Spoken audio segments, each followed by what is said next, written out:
Actually, it'll be hard for me to actually see what the fucking thing's saying.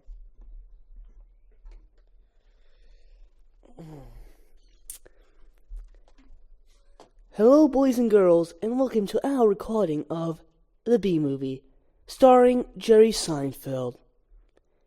Cold opening, 3 cards.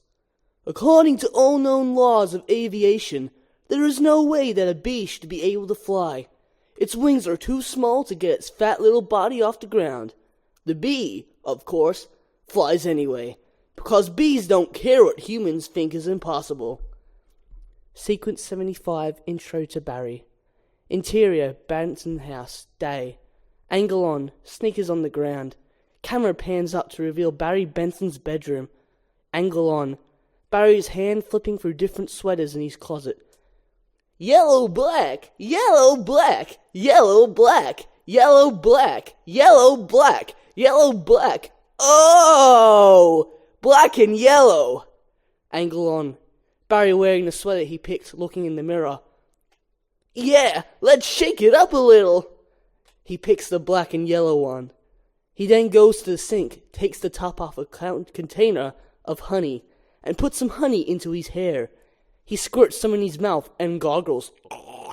Then he takes the lid off the bottle and rolls some on like deodorant. Cut 2.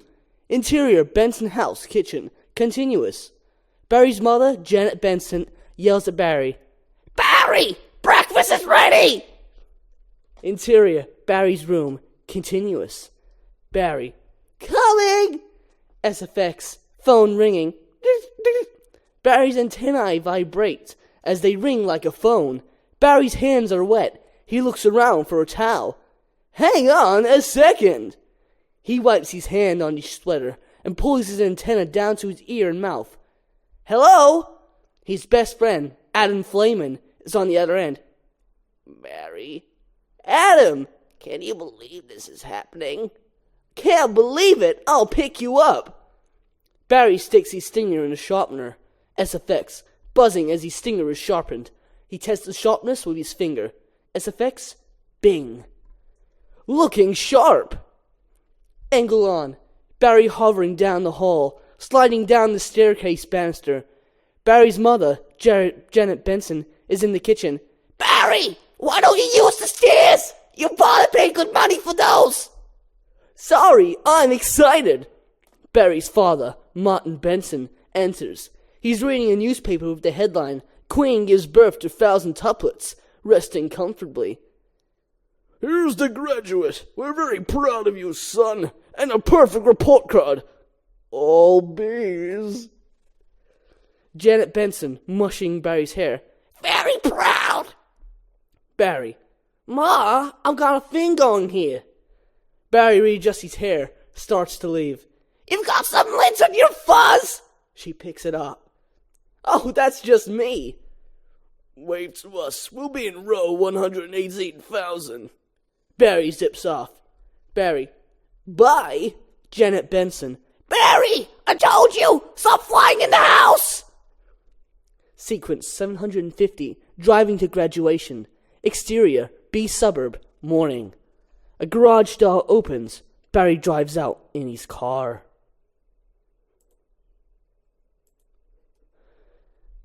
Angle on. Barry's friend, Adam Flyman, standing by the curb. He's reading a newspaper with the headline, Frisbee hits hive, internet down, bee stander. I heard a sound, and next thing I knew, whammo! Barry drives up, stops in front of Adam.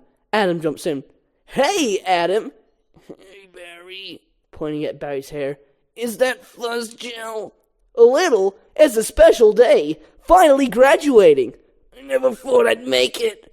Yeah, 3 days of grade school, 3 days of high school. Those were awkward. 3 days of college. I'm glad I took 1 day off in the middle and just hitchhiked around the hive. You did come back different. They drive by a bee who's jogging. Hi, Barry. Barry, to bee pedestrian. Hey, Artie, growing a mustache looks good. Barry and Adam drive from the suburbs into the city. Adam. Hey, did you hear about Frankie? Yeah. You going to his funeral? No, I'm not. Not going to his funeral. Everybody knows you sting someone, you die. You don't waste it on a squirrel. He was such a hothead. Yeah, I guess he could have just gotten out of the way. The drive-through a loop-de-loop. Wow, wee! I love this incorporating the amusement park right into our regular day. I guess that's why we say we don't need vacations. Cut 2. Sequence 95. Graduation. Exterior graduation ceremony. Continuous. Barry and Adam come to their stop. They exit the car and fly over the crowd to their seats. Barry, response graduation ceremony. Boy, quite a bit of pomp under the circumstances. They land in the seat.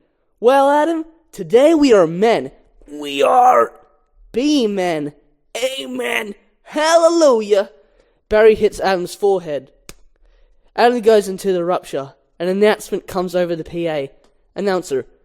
Students, faculty, distinguished Bs, please welcome Dean Baswell.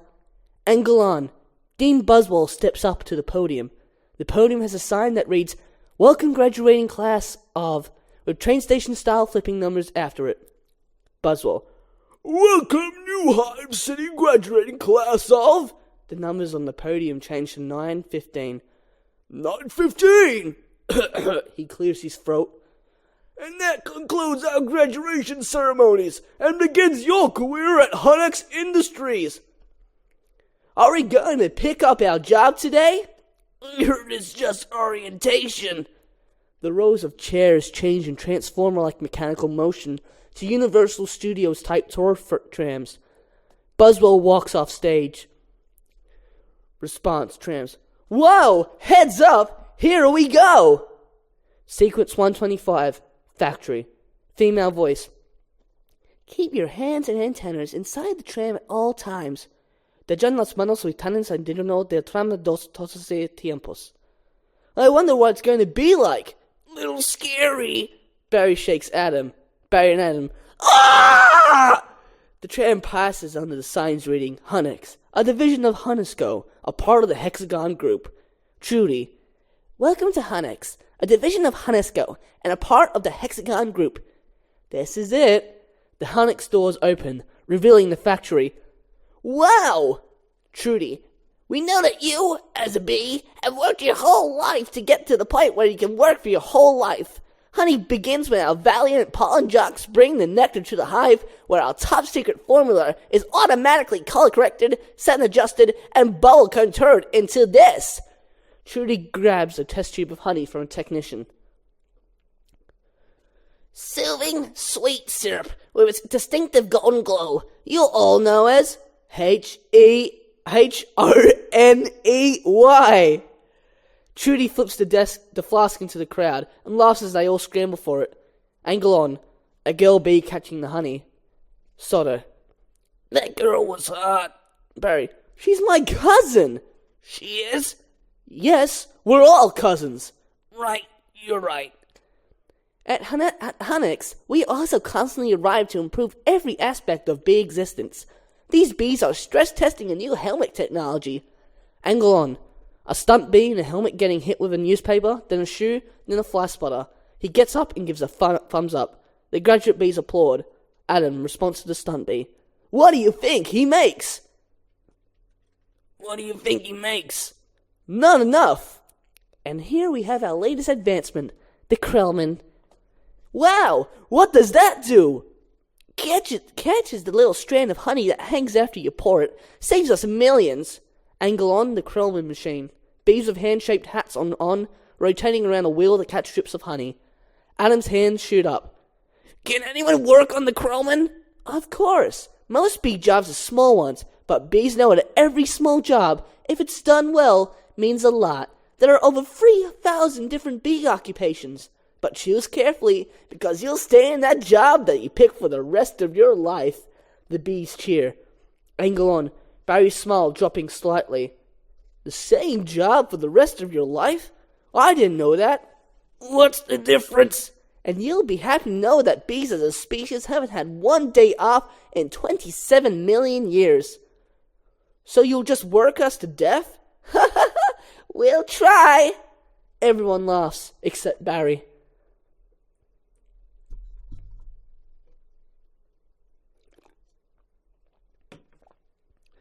The tram drops down a log fume type steep drop. Cameras flash as all the beasts throw up their hands. The frame freezes into a snapshot. Barry looks concerned. The tram continues through two doors. Form dissolved to sequence 175. Walking the hive. Interior Hunnick's lobby. Angle on the log flume photo as Barry looks at it. Wow, that blew my mind. Barry, annoyed. What's the difference? Adam, how could you say that? One job forever? That's an insane choice for it to have to make. Well, I'm relieved. Now I only have to make one decision in life. But Adam, how could they never have told us that? Barry, why would you question anything? We're bees. We're the most perfectly functioning society on Earth. They walk by a newspaper stand with a sandwich board reading. Bee goes berserk. Stings 7 at himself. Angle on. A bee filling his car's gas tank from a honey pump. He fills his car some, then takes a swig for himself. Newspaper bee to the bee guzzling gas. Hey! Barry and Adam begin to cross the street. Yeah, but Adam, did you ever think that maybe things work a little too well around here? They stop in the middle of the street. The traffic moves perfectly around them. Like what? Give me one example. Barry thinks. I don't know. But you know what I'm talking about. They walk off. Sequence 400. Meet the jocks. SFX. The sound of pollen jocks. Pan down from the Hunnick statue. J-Gate announcer. Please clear the gate. Royal Nectar Frost on approach. Royal Nectar Frost on approach. Barry. Wait a second. Check it out. Hey, those are pollen jocks. Wow. 4 patrol bees flying through the hive's giant Gothic entrance. The patrol bees are wearing fighter pilot helmets with black visors. I've never seen them this close. They know what it's like to go outside the hive. Yeah, but some of them don't come back.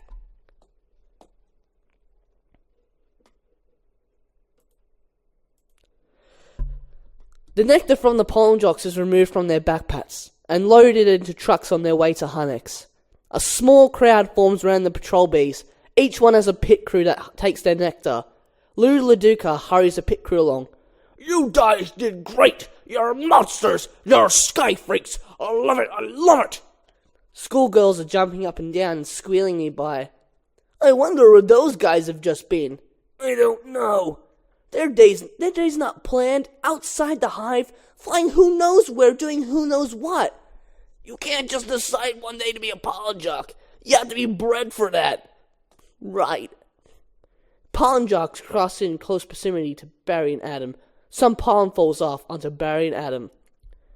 Look at that! That's more pollen than you and I will ever see in a lifetime. Adam, playing with the pollen. It's just a status symbol. I don't think bees make too much of a big deal out of it. Unless you're wearing it, and the ladies see you wearing it. Angle on, 2 girl bees. Those ladies, aren't they our cousins too? Distant. Angle on, 2 pollen jocks. Look at these 2. Couple of hive Harrys. Let's have some fun with them. The pollen jocks approach. Barry and Adam talk to the girls. It must be so dangerous being a pollen jock. Oh yeah, one time a bear had me pinned up against a mushroom. He had one paw on my throat, and with the other he was slapping me back and forth across the face. Oh my! I never thought I'd knock him out. Girl 2, to Adam. And what were you doing all of this? Obviously I was trying to alert the authorities. The girl swipes some pollen off of Adam with her finger. Barry responds to pollen. I can autograph that if you want. Jackson. Little gusty out there today, wasn't it, comrades? Yeah, gusty. You know, we're going to hit a sunflower patch about 6 miles from here tomorrow. 6 miles, huh? Barry. It's a pole jump for us, but maybe you're not up for it. Maybe I am. You are not. We're going 0900 at J-Gate. J-Gate? Whoa! Buzz leaning in on top of Barry. What do you think, Buzzy boy? Are you big enough? I might be. It all depends on what 0900 means. Cut to sequence 450, the balcony. Interior, Benton House balcony, later. Barry is standing on the balcony alone, looking out over the city. Martin Benson enters, sneaks up behind Barry and gooses him in his whips. Onyx! Oh, Dad, you surprised me. Have you decided what you're interested in, son? Well, there's a lot of choices. But you'll only get one. Martin laughs. Dad, do you ever get bored doing the same job every day? Son, let me tell you something about stirring. Making the stirring motion. You grab that stick and you just move it around and then you stir it around and you get yourself into a rhythm. It's a beautiful thing. You know, Dad, the more I think about it, maybe the honey field isn't just right for me. And you're thinking of what? Making balloon animals? That's a bad job for a guy with a stinger. Well, no. Janet, your son's not sure he wants to go into honey. Oh, Barry, you're so funny sometimes.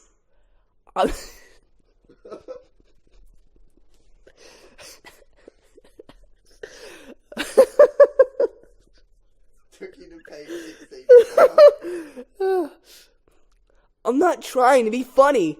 You're not funny. You're going to honey. I'll stun the stirrer. You're going to be a stirrer? No. She's got hold back.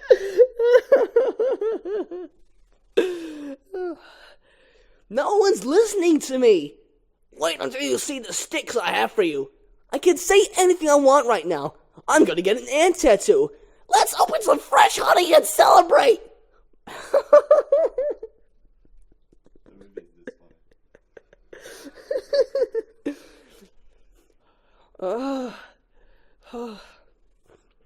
Maybe I'll pierce my thorax. To honey, toasting. Shave my antenna. To honey. Shack up with a grasshopper, get a gold tooth, and start calling me everybody dog. Cut.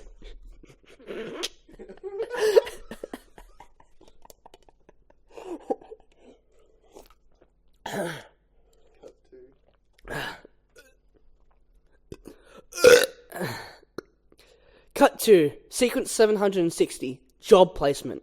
Exterior, Hunnick's lobby, continuous. Angle on, a bee bus stop. One group of bees stand on the pavement as another group hovers above them. A double-decker bus pulls up. The hovering bees get on the top level and the standing bees get on the bottom. Barry and Adam pull up outside of Hunnick's. I can't believe we're starting work today. Today's the day. Adam jumps out of the car. Come on, all the good jobs will be gone. Yeah, right. Angle on, a board reading job placement board. Buzzwell, the bee processor, is at the counter. Another bee applicant, Sandy Shrimpkin, is exiting. Is it still available? Hang on! He looks at changing numbers on the board. 2 left, and one of them is yours. Congratulations, Stop. Son, step up to the side, please. Yeah! Adam to Sandy, leaving. What did you get? Sandy. Picking the crud out! That is stellar! Wow. Buzzwell to Adam and Barry. Couple of newbies. Yes, sir. Our first day. We are ready. Well, step up and make your choice. Angle on. A chart listing the different sectors of Hunnick's. Heating, cooling, viscosity, Krellman, pollen counting, stunt bee, pouring, stirrer, humming, regurgitating, front desk, hair removal, inspector number 7, chef, link coordinator, stripe supervisor, antenna ball polisher, mite wrangler, swatting counsellor, wax monkey, wing brusher, hive keeper, restroom attendant. Adam to Barry. You want to go first? No, you go. Oh my, what's available? Restroom attendant is always open, and not for the reason you think. Any chance of getting on the Krellman, sir? Sure, you're on. He pops the Krellman hat onto Adam's head. Angle on. The job board, the columns read occupation, positions available, and status. The middle column has numbers, and the right column has job openings flipping between open, pending, and closed. Oh, I'm sorry, the Krellman just closed out. Oh. He takes the hat off Adam. Wax Monkey's always open. The Krellman goes from closed to open. And the Krellman just opened up again. What happened? Well, whenever a bee dies, that's an opening. Pointing at the board. See that? He's dead, dead, another one, dead one, deady, deadified, 2 more dead, dead from neck up, dead from neck down, but that's life. Angle on. Barry's disturbed expression. Adam, feeling pressure to decide. Oh, this is so hard. Heating, cooling, stunt bee, pourer, stirrer, humming, inspector, number 7, lynch coordinator, stripe supervisor, lieutenant, ball polisher, mite wrangler, Barry, what should you think I should do, Barry?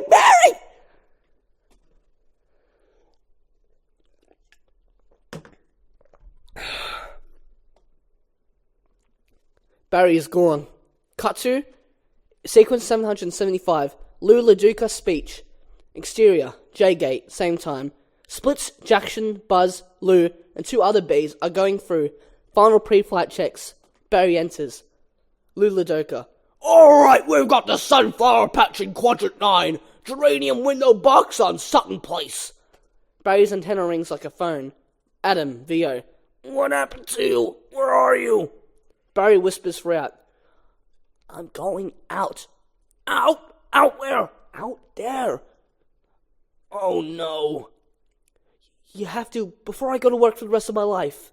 You're going to die. You're crazy. Hello? Oh, another call coming in. You're great. Barry hangs up. Angle on. Lou LaDuca.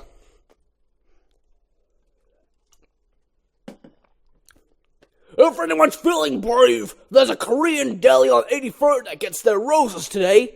Barry timidly. Hey guys. Buzz. Well, look at that. Splits. Isn't that the kid we saw yesterday? Lou LaDuca to Barry. Hold it, son. Flight deck's restricted. Jackson. It's okay, Lou. We're going to take him up. Splits and Jackson chuckle. Lou LaDuca. Really? Feeling lucky, are ya? A younger, smaller bee than Barry, Chet, runs up with a release waiver for Barry to sign.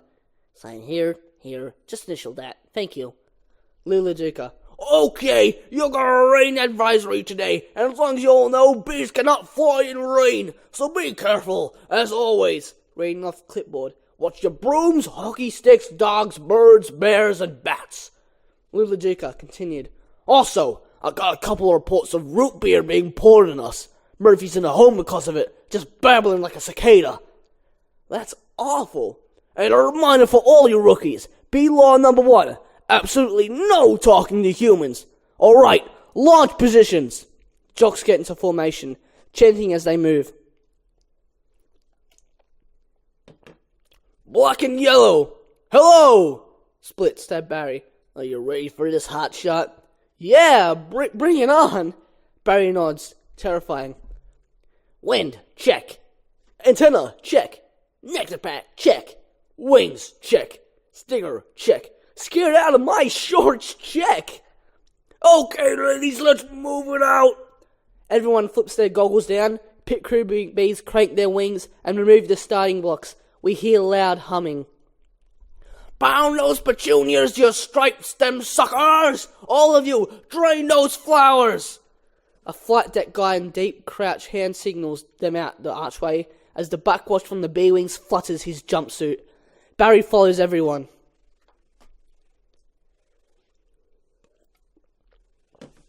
Sequence 800, flying with the jocks. The bees climb above treetops in formation. Barry is euphoric. Whoa, I'm out.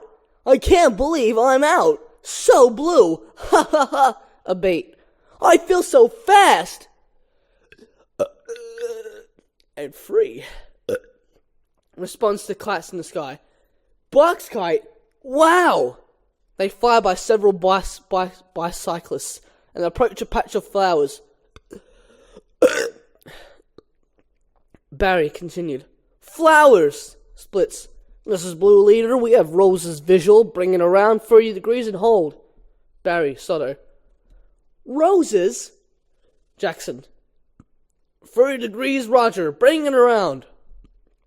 Many pollen jocks break off from the main group. They use their equipment to collect nectar from flowers. Barry flies down to watch the jocks collect the nectar. Jock, stand to the side, kid. It's got a bit of a kick.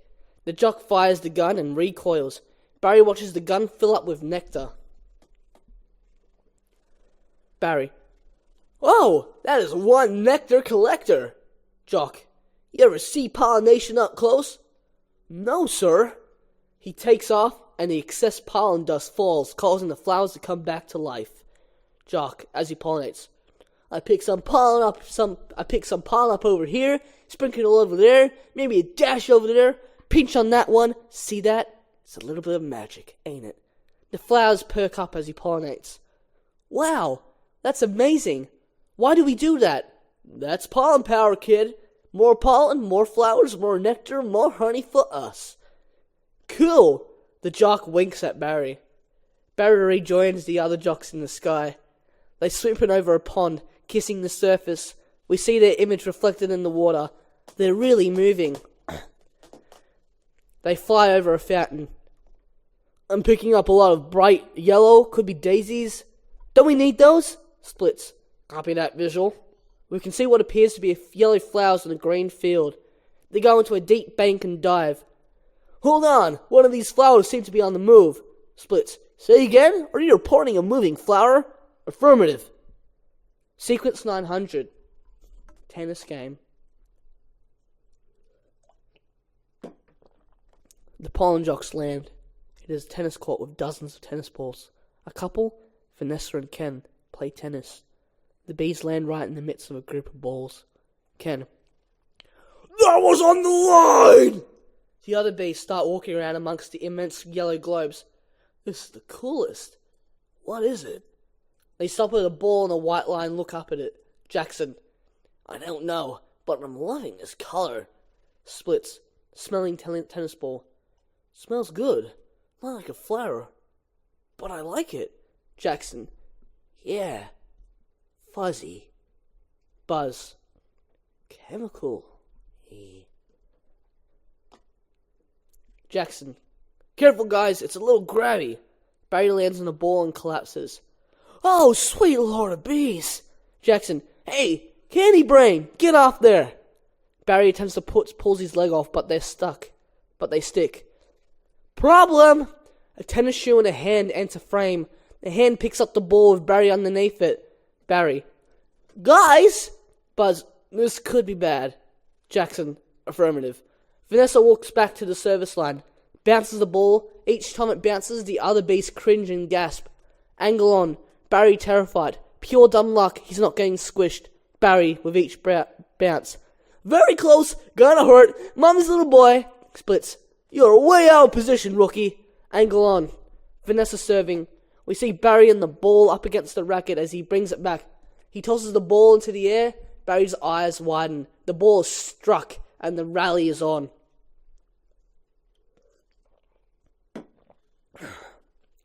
Ken. Coming at you like a missile. Ken hits the ball back. Barry feels the G-forces. Angle on. The pollen jocks watching Barry pass by them in slow motion. Barry in slow motion. Jackson. You know, I don't think those things are flowers. Splits. Should we tell him? Jackson. I think he knows. Barry.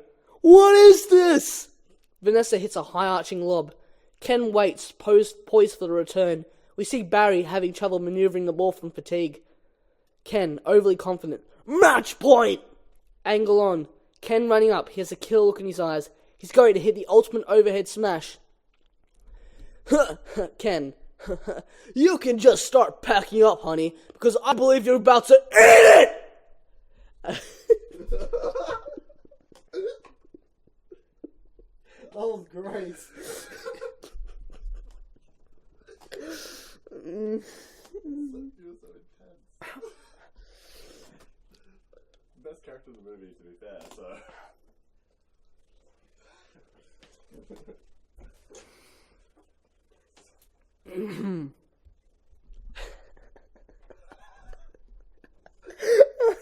Oh, sounded so happy when you done that.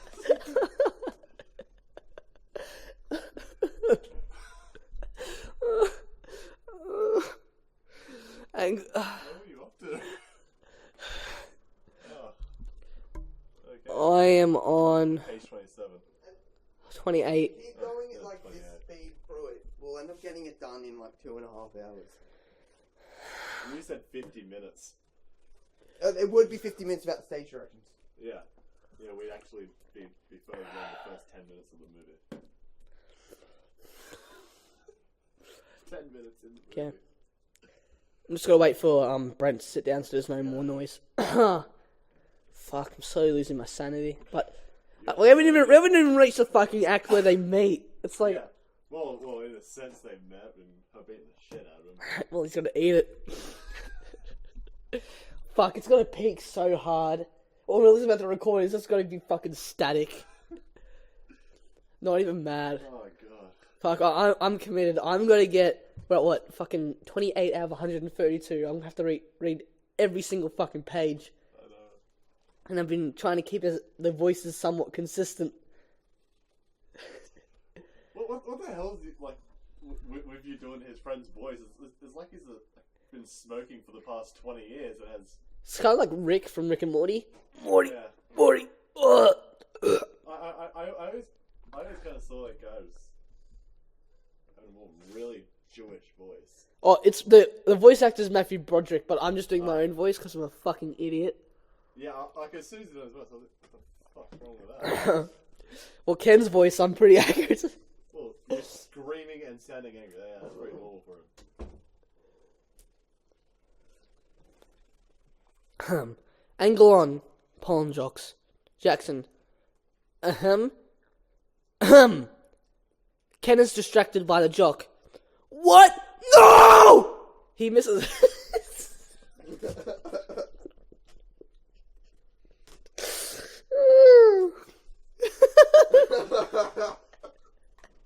Okay, we need to get exposure back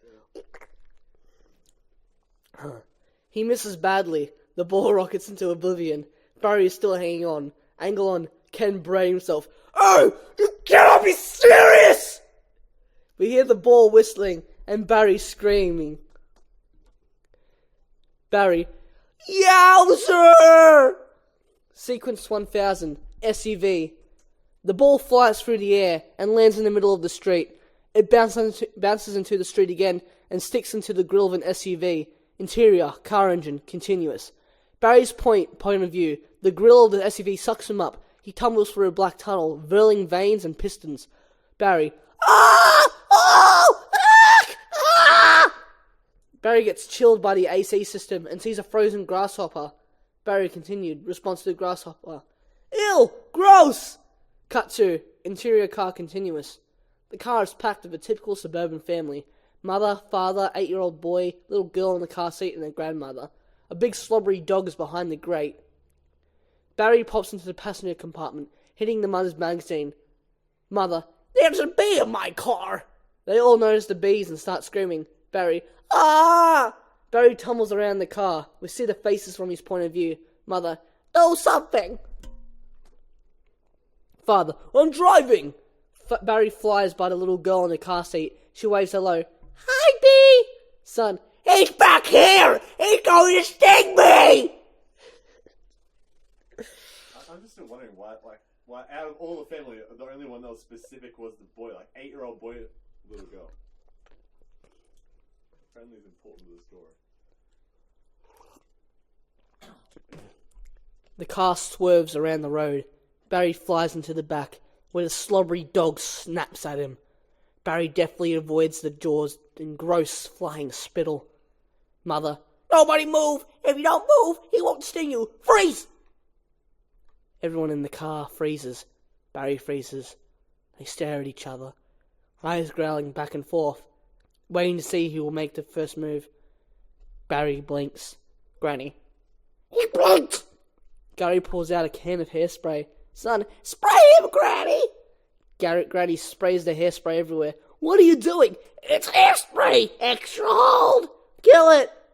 Barry gets sprayed back by the hairspray, then sucked out of the sunroof.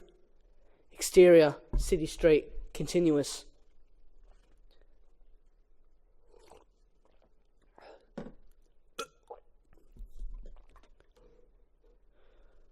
Wow, the tension level out there is unbelievable. I've got to get home. As Barry flies down the street, it starts to rain. He nimbly avoids the rain at first. Barry continued, Whoa, whoa, can't find rain, can't find rain, can't find... A couple of drops hit him. His wings go limp and he starts falling. Barry continued, Mayday, mayday, be going down. Barry sees a window ledge and aims for it, and just makes it, shivering and exhausted. He crawls into an open window as it closes. Sequence 1111. 100. Vanessa saves Barry. Interior.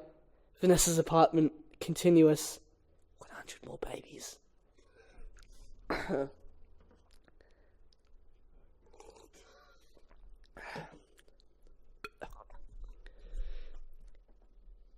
Inside the window, Barry shakes off the rain like a dog. Vanessa, Ken, Andy, and Anna enter the apartment. Vanessa, Ken, can you close the window, please? Ken, huh? Oh!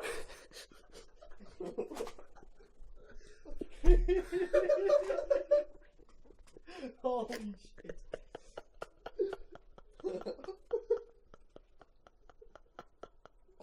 Are we going to do this every single time his line comes up?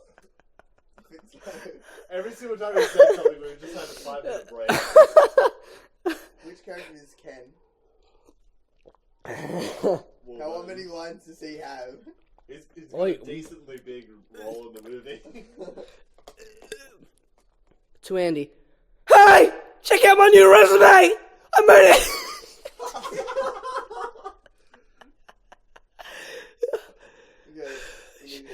Shut the fuck up. I made it to a fold-out brochure! You see? It folds out! Ken holds up his brochure with photos of himself and a resume in the middle. Angle on. Barry hiding behind the curtains as Ken closes the window. Barry, oh no! More humans! I don't need this!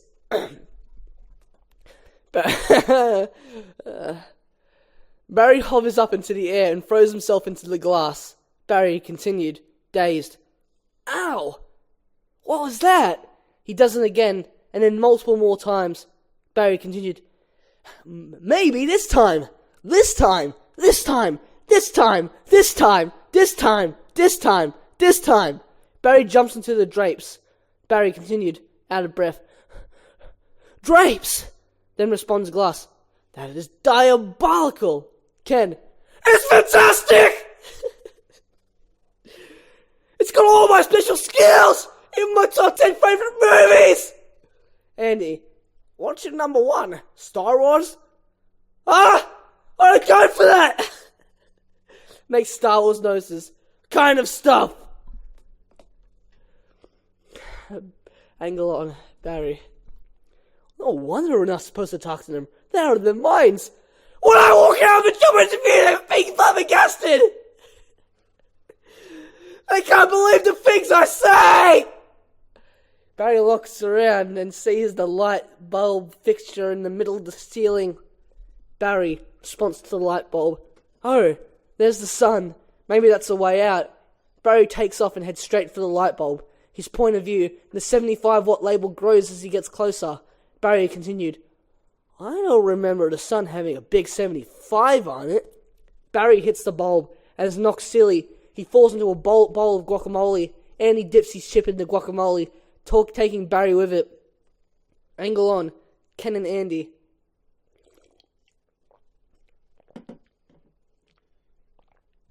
Ken. I'll tell you what! You know what? I predicted global warming! I can feel as it gets hotter! At first I thought it was just me! Barry's point of view. Giant human mouth opening. Ken continued. Wait, stop! B!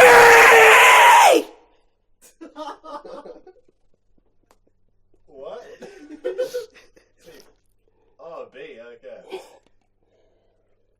How bad is that hurting your throat? You have no idea. How many more pages we got? You've got at least 100 pages. 99. Ah, fuck yeah, boy. Anna, kill it! They all jump up from their chairs. Andy looks around for something to use. Ken comes in for the kill with a big Timberland boot on each hand. Stand back! These are winter boots! Vanessa enters and stops Ken from squashing Barry. Grabs Ken's arms. Wait, don't kill him. Close up on Barry's puzzled face. You know what? You know I'm allergic to them. This thing could kill me! Vanessa. Why does his life have any less value than yours? She takes a glass tumbler and places it over Barry. Why does his life have any less value than mine? Is that your statement? I'm just saying, all life has value. You don't have to know what he's capable of feeling.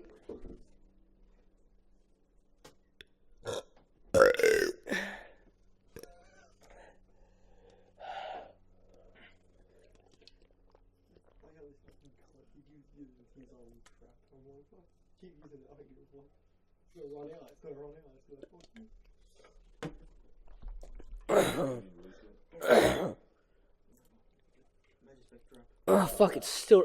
We're up to fucking... 40 minutes. 40, almost up to 42 minutes. Fuck me dead. You know what's funny? I'm pretty sure Brent's going to have to edit this. Well, look, no, he has to do two versions. He has to do the unedited version and the edited version. I know, I feel sorry for him. Yeah. Up to 40 minutes. Yeah. Last one on the door, yeah? No. Oh, fuck, I heard something. I'll probably... Is everything alright in your house? Oh, that's a fucking idiot. To scare me even more, I'm gonna set more things down.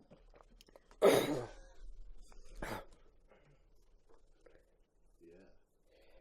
Barry looks up through the glass and watches...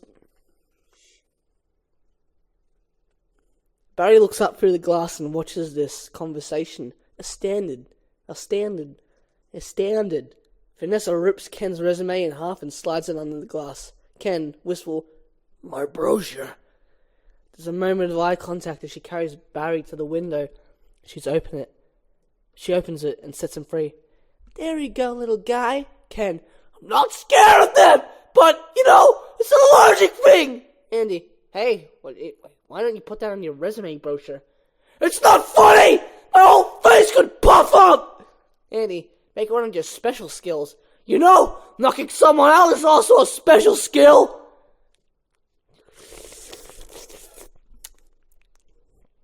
Cut 2. Exterior windowsill, continuous. Barry stares over the window frame. He can't believe what's just happened. It's still raining.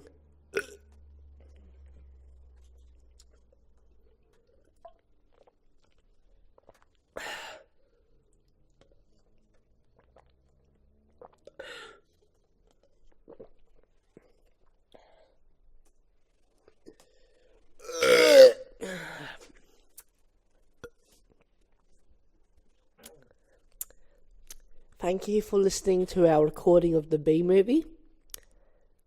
My mate's just filled me up another glass of water. And if you have made it this far, here's a little special surprise for you. I'd like to introduce the people who are observing this. Can you give us your names? Yep. Fuck you. So that was Yep and Fuck You. And we also have our main contender. What's your name? I have a fucking name. So we got Yep, Fuck You, and I have a fucking name here today. We soon go back to our recording.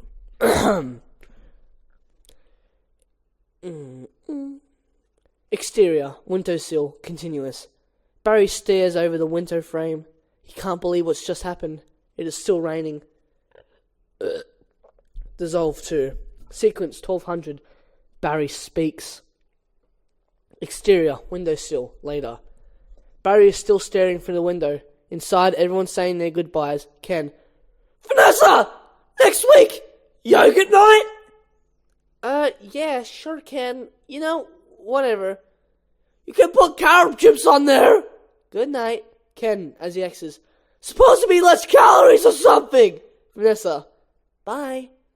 She shuts the door. Vanessa starts cleaning up. I've got to say something. She saved my life. I've got to say something. All right, here it goes. Barry flies in. Interior, Vanessa's apartment. Continuous. Barry hides himself on different products placed along the kitchen shelves. He hides on a Bumblebee tuna can and a Greetings from Coney Island Muscleman postcard on the fridge.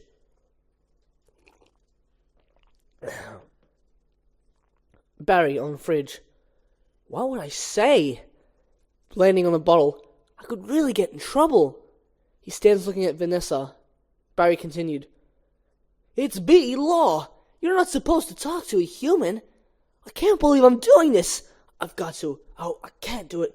Come on. No. Yes. No. Do it. I can't. How should I start it? You like jazz? No, that's no good. Here she comes. Speak, you fool. As Vanessa walks by, Barry takes a deep breath. Barry continued, cheerful. Hi. Vanessa drops a stack of dishes and hops back. Barry continued. Can you guys stop fucking typing?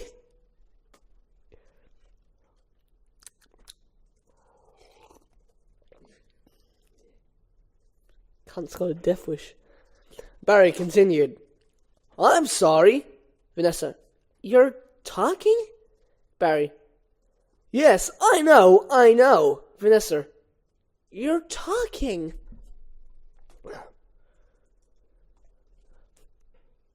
Barry.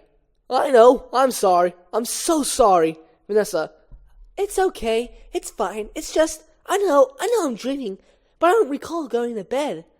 Barry. Well, I'm sure this is very disconcerting. Vanessa. Well, yeah, this is just a bit of a surprise to me. You're a bee. Yeah, I am a bee, and you know what? I'm not surprised to be doing this, but they were all trying to kill me, and if it wasn't for you, I had to thank you. It's just the way I was raised. Vanessa intentionally jabs her hand with a fork. Vanessa. Ow! Barry. That was a little weird. Vanessa to herself. I'm talking to a bee. Barry. Yeah. I'm talking to a bee. Anyway, a bee is talking to me. Barry. I just wanted you to know that I'm grateful. I'm going to leave now. Wait. How did you learn to do that? What?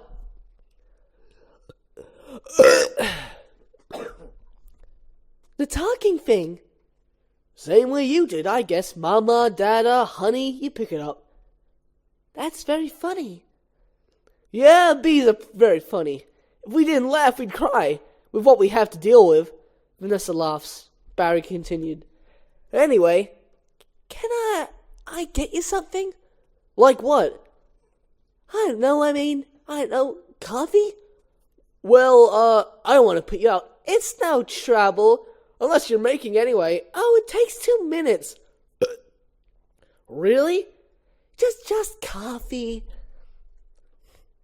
Barry, I hate to impose.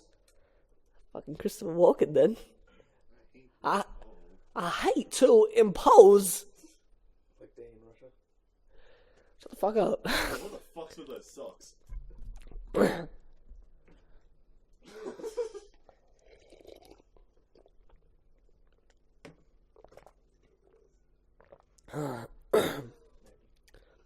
Barry, I hate to impose. Yeah, it has stuck in Christopher Walken, bro. What's the deal? I hate to impose. Vanessa, don't be ridiculous. Actually, I would love a cup. Hey, you want a little rum cake? I really shouldn't. Have a little rum cake. Stop laughing. You're laughing for no reason. You're laughing at a not. There's not even a joke here. Have a little rum cake. Don't be a little bother. Hey, you want a little rum cake? Have a little rum cake.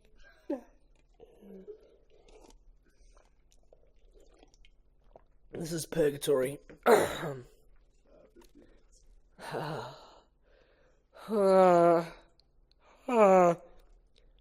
have a little rum cake. No, I can't. Oh, come on. You know, I'm trying to lose a couple micrograms here.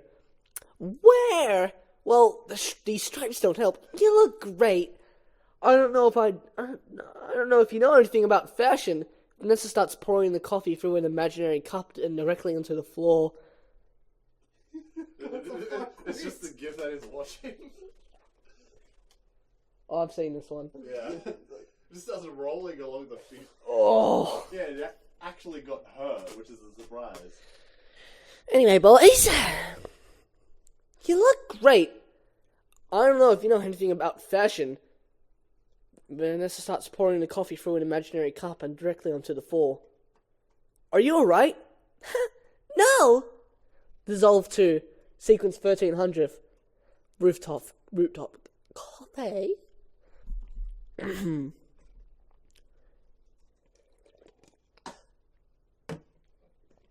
Exterior. Vanessa's roof. Later.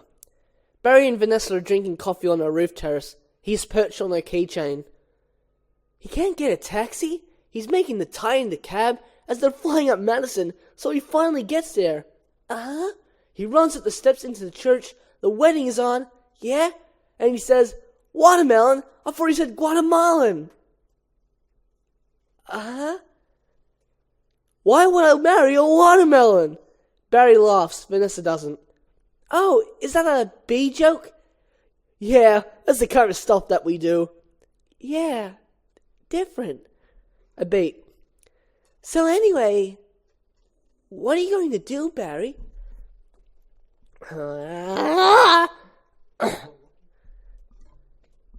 About work? I don't know. I want to do my part for the hive, but I can't do it the way they want. I know how you feel. You do? Sure. My parents wanted me to be a lawyer or a doctor, but I wanted to be a florist. Really? My only interest is flowers. I knew Quinn was just elected with that same campaign slogan. Oh. Anyway, see, there's my hive, right there. You can see it. Oh, you're in Sheep Meadow. Barry excited. Yes, you know the turtle pond? Yes, I'm right off of that. Oh, no way! I know that area. Do you know I lost a toe ring there once? Really? Yes. Why do girls put rings on their toes? Why not? I don't know. It's like putting a hat on your knee. Really? Okay. A janitor in the background changes the light bulb. To him, it appears that Vanessa is talking to an imaginary friend. You're right, ma'am. Oh, yeah, fine. Just having 2 cups of coffee. Barry. Anyway, this has been great, wiping his mouth. Thanks for the coffee. Barry gazes at Vanessa. Oh, yeah. It's no trouble. Sorry I couldn't finish it. Vanessa giggles. Barry responds to the coffee. If I did, I'd be up the rest of my life. Can I take a piece of this with me? Sure. Here. Have a crumb. Have a crumb? Fuck, you can't. Crumb. Oh, crumb. Fucking crumb. I haven't had crumpets in ages. Don't want that stupid shit. Let him do it. Continue. Fuck my dick.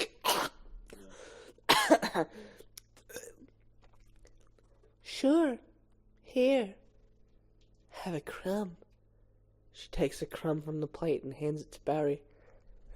Barry, a little dreamy. Oh, thanks.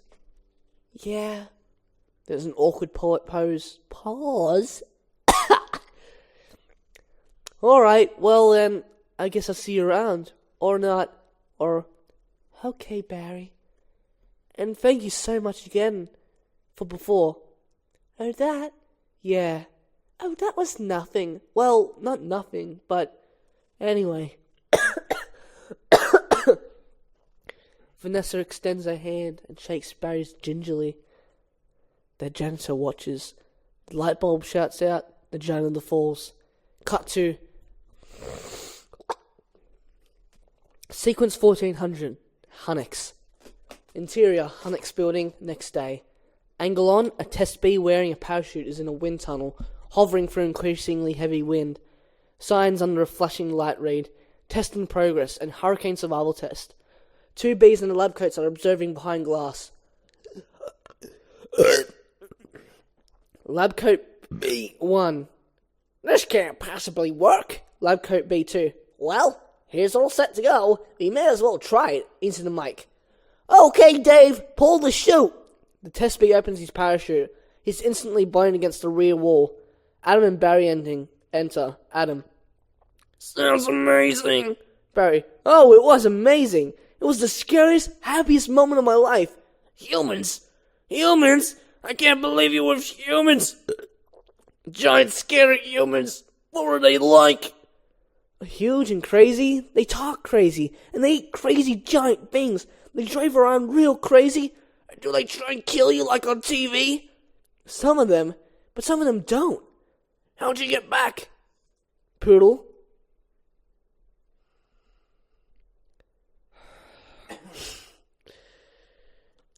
What the fuck are you doing?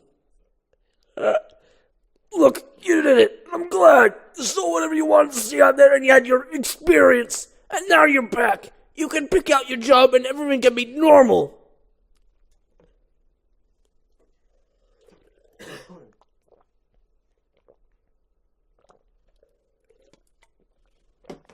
Angle on. I need to piss really bad. It's like, because we're still doing it in one sitting, right? So cancel piss. Okay. We'll be right back. I'm gonna fucking cut my throat out. Knife's in the kitchen. What? Knife's in the kitchen. Thanks, man. Fuck, that was annoying how I kept having those fucking traps. Following fucking through them, like, stop being a cunt. Look how fucking stupid Yeah, I this is. know, like $1,400.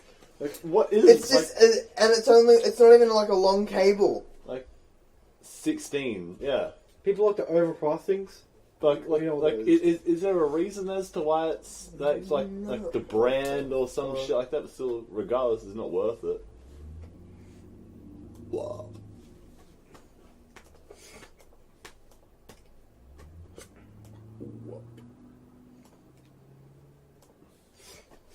Someone joined.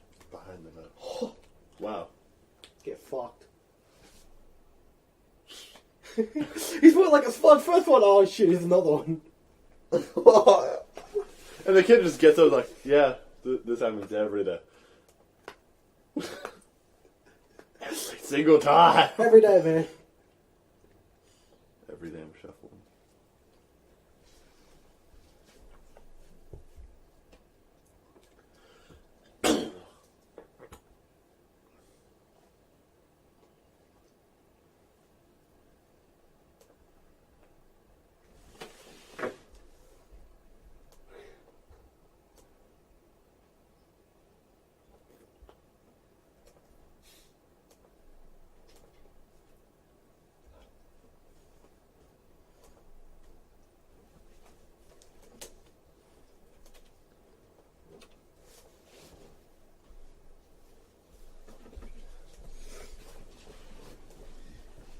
I'm back, boys. Yeah. Let's get back to this cancer. Okay. Have fun. What am I up to? What did that cunt just do? You're up to the start of that page. Wait, what did that cunt just do? Set scale. Did he just golf off a turtle? Oh, that. Oh, you're on the what TF subreddit. Look at this shit. I feel sorry for that turtle, right? Jesus It's fucking funny Christ. though. That's funny. Set the scale.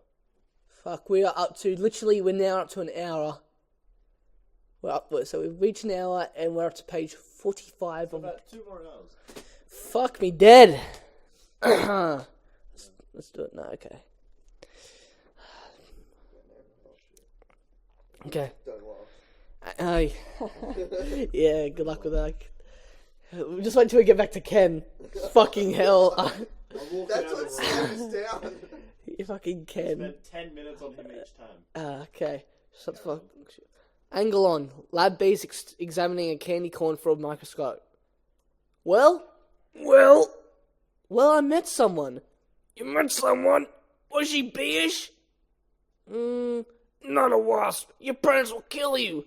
No, not a wasp. Spider? You know, I'm not attracted to the spiders. I know to everyone else it's like the hottest thing with the 8 legs and all, but I can't get by that face. Barry makes a spider face. So, who is she? She's a human. Oh, no. That didn't happen. You didn't do that. That is B-law. You wouldn't break a B-law. Her name's Vanessa.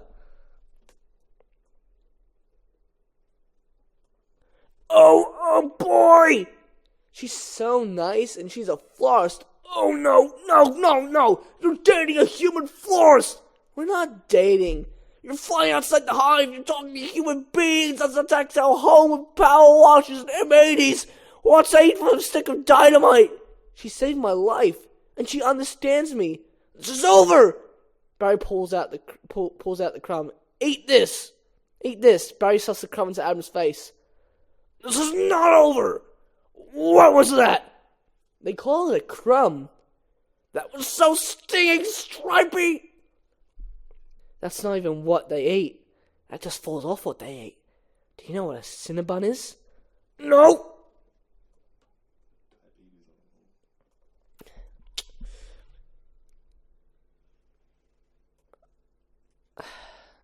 It's bread. Come in here. And cinnamon. Be quiet. And frosting. They heat it up. Sit down. Interior Adam's office. Continuous. Really hot. Listen to me. We are not them. We're us. There's us and there's them.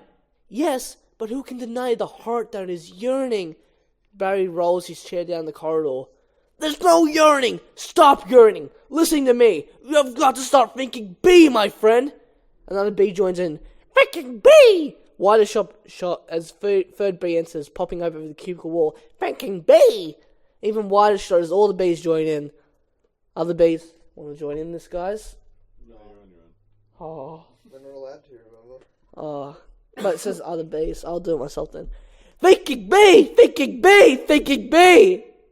Ah! Yep.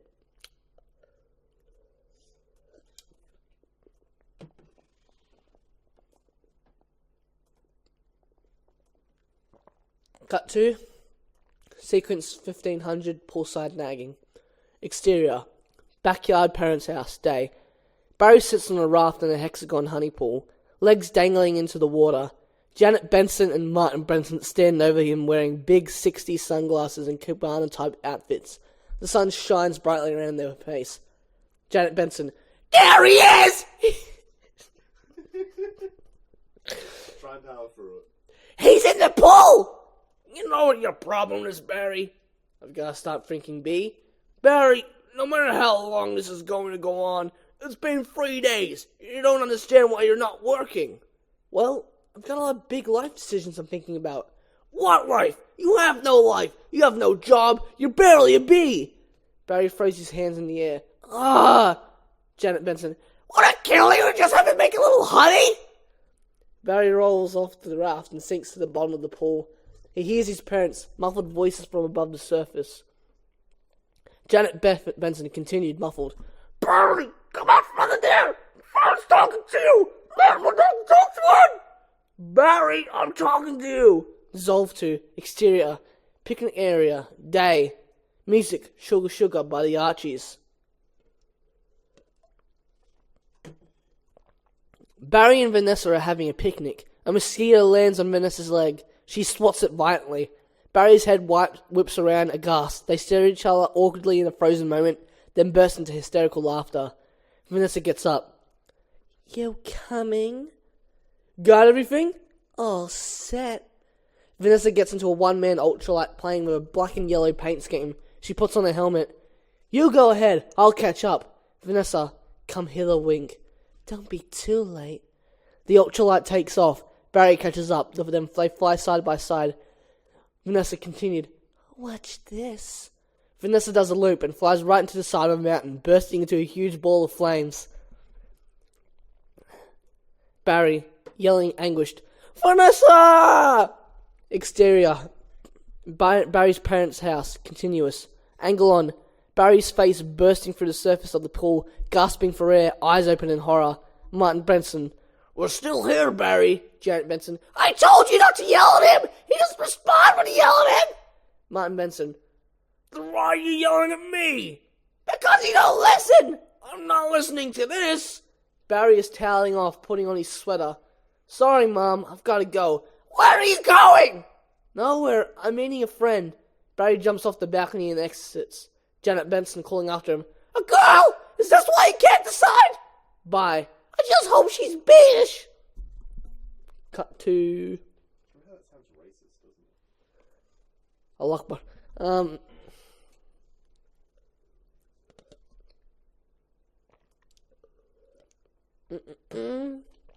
Sequence 1700. Street walk, supermarket. Exterior, Vanessa's florist shop, day.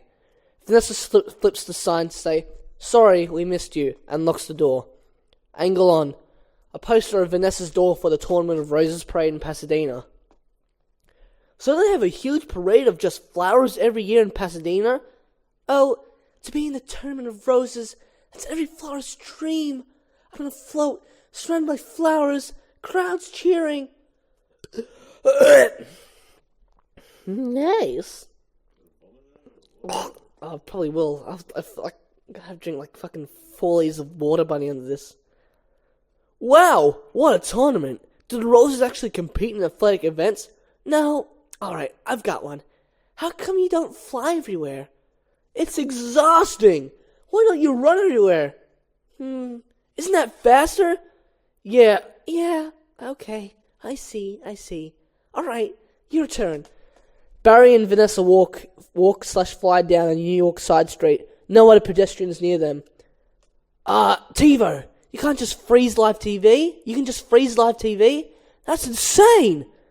Vanessa, what? You don't have anything like that? Yeah, we have Hivo, but it's a disease. It's a horrible, horrible disease. Oh my.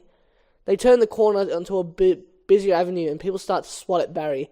Dumb bees! You must want to sting all those jerks. We really try not to sting. It's usually fatal for us. So you really have to watch your temper. Temper? Hey, Stamper. Vanessa. So you really have to watch your temper. Fuck! Vanessa. So you really have to watch your temper. They enter a supermarket. Cut to interior supermarket. Barry.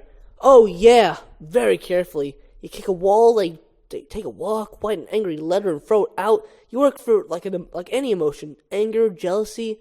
Under his breath. Lust. Barry hops on top of some cardboard boxes in the middle of an aisle. A stock boy, Hector, whacks him with a rolled up news magazine. Vanessa to Barry. Oh my goodness, are you okay? Yeah. Whoa. Vanessa whacks Hector over the head with a magazine. Hector. What is wrong with you? You're so bug. Yeah, well, he's not bothering anybody. Get out of here, you creep. Vanessa pushes him, and Hector exits, muttering. Barry, shaking it off. What was that? A pick and save circular? Yeah, it was. How did you know? It felt like about 10 pages. 75s are pretty much our limit.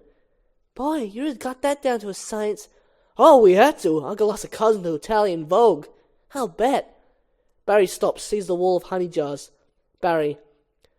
What in the name of mighty Hercules is this? How did this get here? Cute Bee, Golden Blossom, Ray Liotta, Private Select?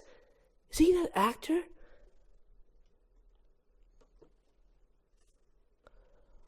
Oh, I never heard of him. Why is this here? For people. We eat it. Why? Gesturing around the market. You don't have enough food You don't have enough food of your own?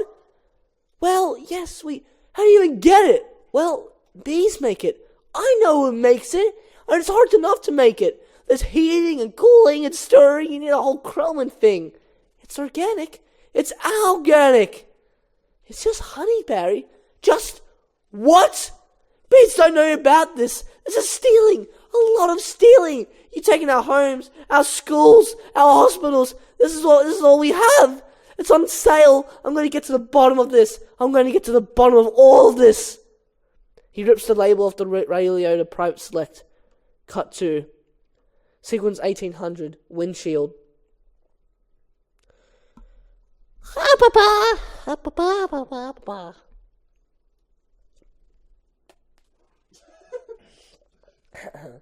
Oh, water boy. Oh, water boy! Come here! Come, my fuck boy! I'm gonna need a piss again. That was quick. I got an Asian bladder. Okay. I'll be right back. Oh, fuck, dude. We're getting close. We're making progress. Yeah, we actually got into the plot now. Right, we're almost halfway done. Really? We're almost halfway done. Fucking Also, he's gone to the toilet again. I'll wait till we get halfway. That'll be my milestone to take a fucking piss. Oh shit. I hope this has been recording. Has this been recording? I don't know. It's been recording! Whoa, it just went up heaps. Just fucking wait till you listen back to fucking Ken when he's speaking. Get rude. Anyway. Exterior, back of supermarket loading dock. Later that day, Barry disguises himself by blacking out his yellow lines with a magic marker and putting on some war paint. He sees Hector, the stock boy with a knife cutting open cardboard boxes filled with honey jars. You almost done? Almost! Barry steps on some honey, making a snapping noise. Hector stops and turns. He's here. I sense it. Hector grabs his box cutter. Barry reacts, hides himself behind the box again. Hector continued, talking too loud to no one in particular. Well, I guess I'll go home now and just leave this nice honey out, with no one around. A beat. Hector pretends to exit. He takes a couple of steps in place. Angle on, the honey jar. Barry steps out into a moody spotlight. You're busted, box boy! Aha! I knew I heard something. So you can talk! Barry flies up, stinger out, and pushing Hector up against the wall. As Hector backs up, he drops his knife. Barry. Oh, I can talk! And now you're going to start talking! Where are you getting all the sweet stuff? Who's your supplier? I don't know what you're talking about. I thought we were all friends. The last thing we want to do is upset any of you bees. Hector grabs a pushpin. Barry fences with his stinger. You're too late. It's ours now. You, sir, have crossed the wrong sword. You, sir, are about to lodge for my iguaniso. Barry and Hector get into a cross-swords, nose-to-nose confrontation. Where is our honey coming from? Barry knocks the pushpin out of his hand. Barry puts his stinger up to Hector's nose. Barry continued, Tell me where. Hector pointing to a truck. Honey Farms! It comes from Honey Farms! Angle on. A Honey Farms truck leaving the parking lot. Barry turns, takes off after the truck through an alley. He follows the truck out into a busy street, dodging a bus and several cabs. Cabby, crazy person. He flies through metal pipes on top of a truck. Whoa! Ah!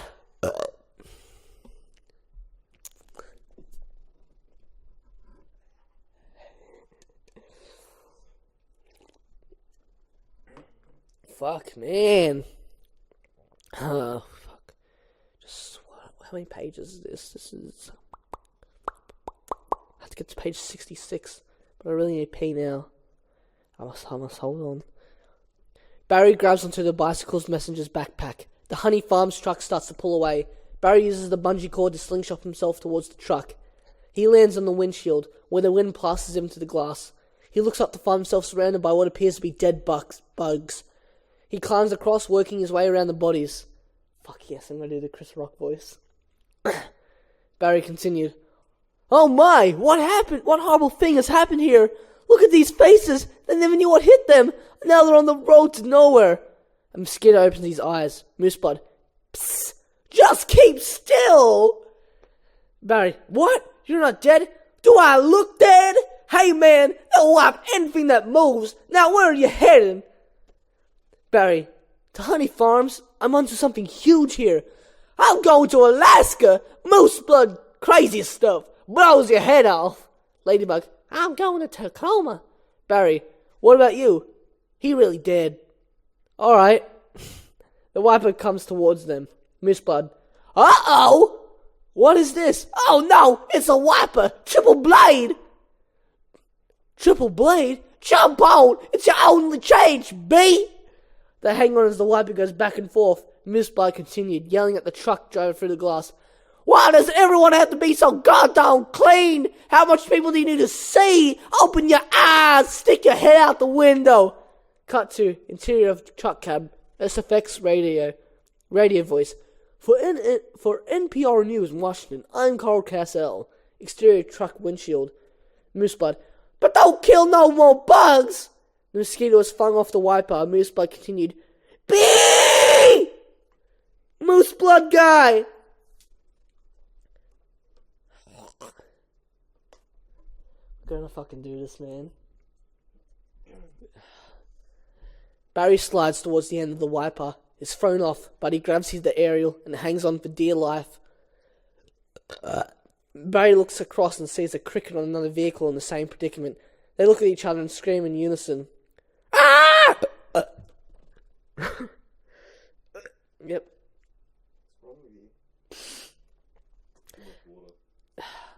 At least it's not milk. Then my body will reject that. Another bug grabs onto the aerial and screams as well. Interior truck cab, same time. You hear something? Trucker passenger. Like what? Like tiny screaming. Turn off the radio. The driver reaches down and presses a button, lowering the aerial. Exterior truck windshield, same time. Barry and the other bug do a close-up to the bottom. Barry wins. Choose up to the bottom. Barry wins. Barry. Aha! Then he finally has to let go and he gets thrown to the truck horn atop cab. Moose bubbles inside. Hey, what's up, B-boy? Barry. Hey, blood. Dissolve too. Interior truck horn. Later. And it was just an endless row of honey jars as far as the eye could see. Wow! So I'm just assuming whatever this honey truck goes, that's where they're getting it. I mean, that honey's ours. Bees hang tight. Well, we're all jammed in there. It's a close community. Not us, man. We're on our own. Every mosquito is his own. But what if you get in trouble? Trouble? You're a mosquito. You're in trouble. Nobody likes us. They're just all smacking people. People see mosquitoes, smack, smack. At least you're out in the world. You must meet a lot of girls. Mosquito girls don't try to trade up. Get with a moth, dragonfly, mosquito girl. Don't want no mosquito. A bloodmobile pulls up alongside. Mooseblood continued. Whoa, you've got to be kidding me. Mooseblood's about to leave the building. So long, B. Mooseblood exits the horn and jumps onto the bloodmobile. Mooseblood. Hey guys, I know I'd catch y'all down here. Did you bring your crazy straws? Cut to sequence 1900. The apiary. Exit apiary later. Barry sees a sign. Honey Farms. The truck comes to a stop. SFX. The Honey Farms truck blares its horn. Barry flies out. Lands on the hood. Angle on. I need a piss. I don't think it said that. I'm gonna pass. Five more pages. Piss. I don't remember that being in the script.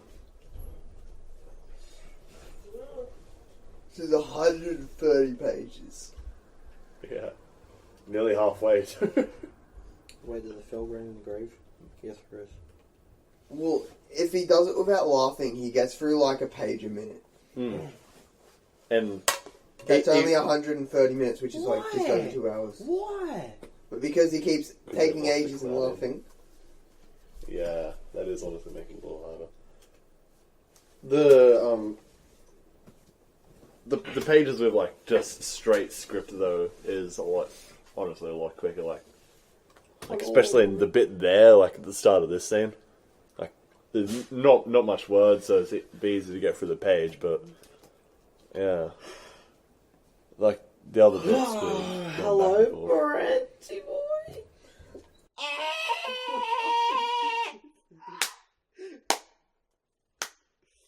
Magicians. What? Fuck you. Oh. Oh yeah, okay.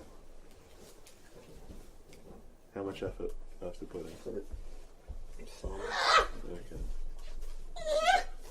Yes. Yeah. I'm probably gonna have like no voice tomorrow. I fucking won't. Good thing I'm not doing anything anymore. It's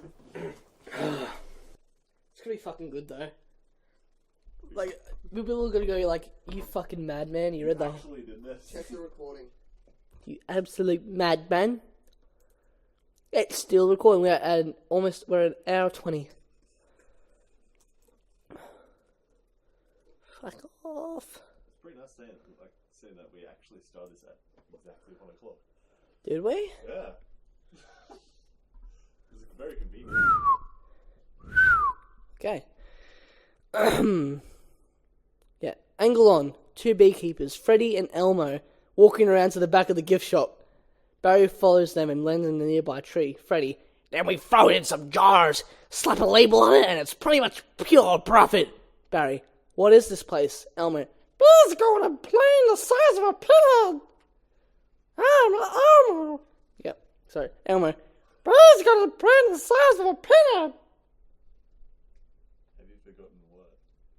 That's me. Oh, it's fucking 9/11. Oh, okay. Freddy, they're pinheads. They both laugh. Please tell me there was jet fuel in that tank. Oh, thank God. So, carry on. Angle and Barry reacting. They arrive at the back of the shop where one of them opens a smoker box. Freddy continued, Hey, check out the new smoker. Elmo, oh, that's sweet. That's the one you want. Freddy, the time is 3,000. Barry, smoker? Freddy, 90 puffs of merit, semi-automatic, twice the nicotine, all the tar. They laugh again, nefariously. Freddy continued, couple of brave breaths on this, and it tucks them right out. They make the money and we... Freddy continued, couple of... Shut the fuck up. Freddy continued, couple of breaths of this, and it knocks them right out. They make the money and we make the money. They make the honey and we make the money? Barry climbs into the netting of Freddy's hat. He climbs up to the brim and looks over the edge. He sees the apiary boxes as Freddy smokes them. Barry continued, Oh my. As Freddy turns around, Barry jumps into an open apiary box and into an apartment. Howard and Fran are just coming from the smoking. Barry continued, What's going on? Are you okay? Howard, Yeah, it doesn't last too long. He coughs a few times. How did you two get here? Do you know where you do know you're in a fake hive with fake walls? Howard pointing to a picture on the wall. Our queen was just moved here. We had no choice. Barry, looking at the picture on the wall. This is your queen? That's a man in woman's clothes. That's a drag queen. The other wall opens. Barry sees the hundreds of apiary boxes.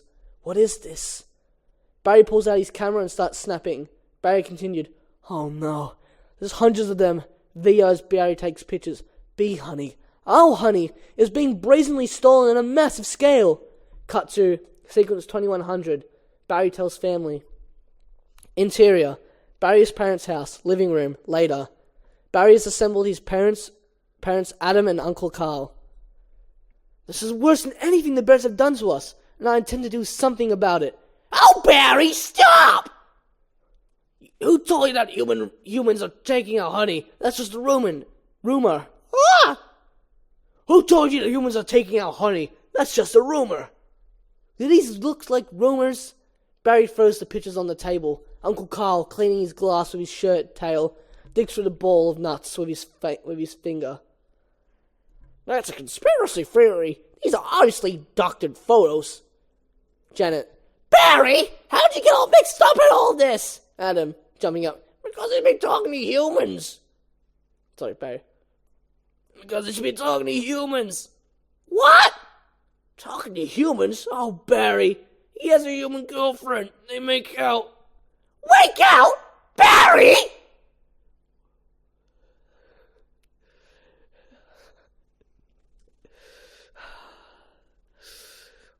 We're almost there. No, we're fucking not. Okay. We do not. You wish you could. Whose side are you on? The bees! Uncle Carl stands up and pulls his pants off. This movie just got a lot dirtier. Yeah, beat us out in the first place. B dick.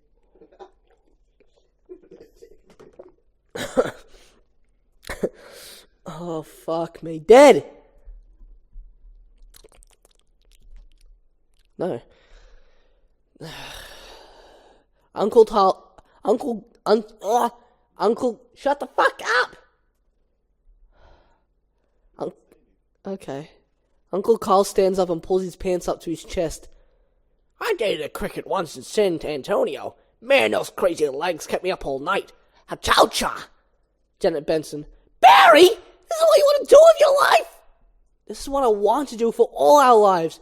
Nobody works harder than bees. Barry continued. Dad, I remember you coming home some night so overworked, your hands were still stirring. You couldn't stop them. Janet Benson to Martin. I remember that. What right do they have to hard-earned honey? We're living on 2 cups a year. They're putting it in lip balm for no reason whatsoever. Even if that's true, Barry, what could one bee do? I'm going to sting them where it really hurts. In the face? No. In the eye? Oh, that would really hurt. No. Up the nose? Oh, that's a killer. No. There's only one place where you can sting the humans. One place where it really matters. Their balls. Cut to sequence 2300. Hive at 5 News / B Larry King.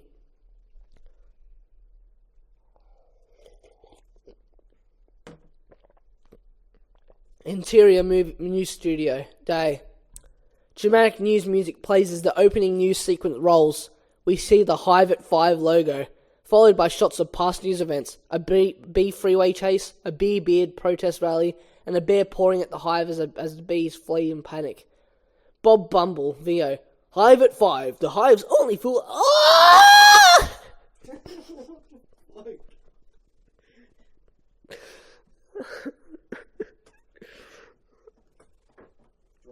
getting to him now, he's halfway through. You can't be serious.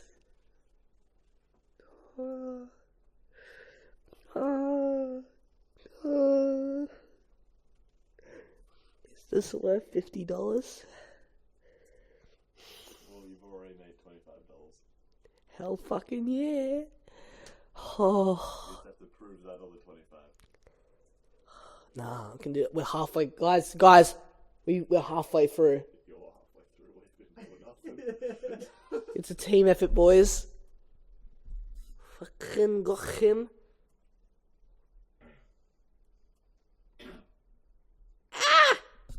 Power in the morning. Hive at 5, the Hive's only full-out action news source. Shots of newscasters flash up on screen. Bob Bumble, VO, continued. With Bob Bumble at the anchor desk. Bob has a big shock of Anchorman hair, grey temples, and overly white teeth. Weather with Storm Stinger, sports with Buzz Larvae, and Jeanette Chung. Jeanette is an Asian bee. That's what the script says. Oh, really? Jeanette is an Asian bee. Fucking cheekies, mate. You know, like when in medieval times when they got introduced, it's like, fuck, there's a chink in my armor. There's always the token black guy, the token Asian. Oh, it's so sorry. Oh, fuck, you Asian accent. Bob Bumble continued. Good evening. I'm Bob Bumble, Janet Chung, and I'm Janet Chung. Our top story, our tried country B. Barry Benson, insert Barry's graduation picture. Bob Bumble continued. Is saying he intends to sue the human race for stealing our honey, packaging it, and profiting from it illegally. Cut to interior. BNN studio. Fucking end my suffering. B. Larry King live. B. Larry King, wearing suspenders and glasses, is interviewing Barry. A lower third chyron reads, B. Larry King live. B. Larry King. Don't forget, tomorrow night on B. Larry King, we are going to have 3 former queens all right here in our studios discussing their new book, Classy Ladies, out this week on Hexagon. To Barry. Tonight, we're talking to Barry Benson. Do you ever think I'm just a kid from the Hive? I can't do this. Larry, Bees have never been afraid to change the world. I mean, what about B. Columbus, B. Gandhi, B. Jesus? Well, where I'm from, you wouldn't think of suing humans. We're thinking about more like stickball candy stores. How old are you? I want you to know that the entire bee community is supporting you in this case, which is certain to be the trial of the bee century.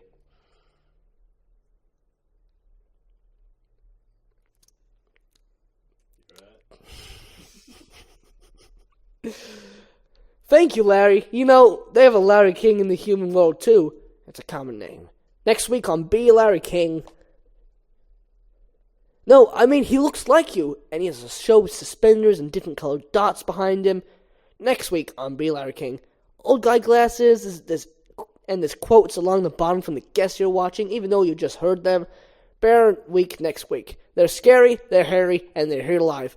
Be Larry King exits. Always leans forward, pointy shoulders, squinty eyes. Let's go out. Very Jewish. Cut to sequence 2400. Flower shop.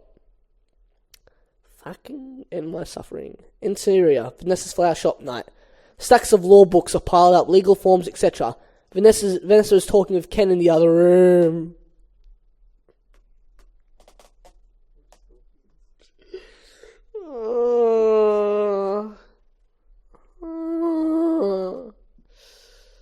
Fuck.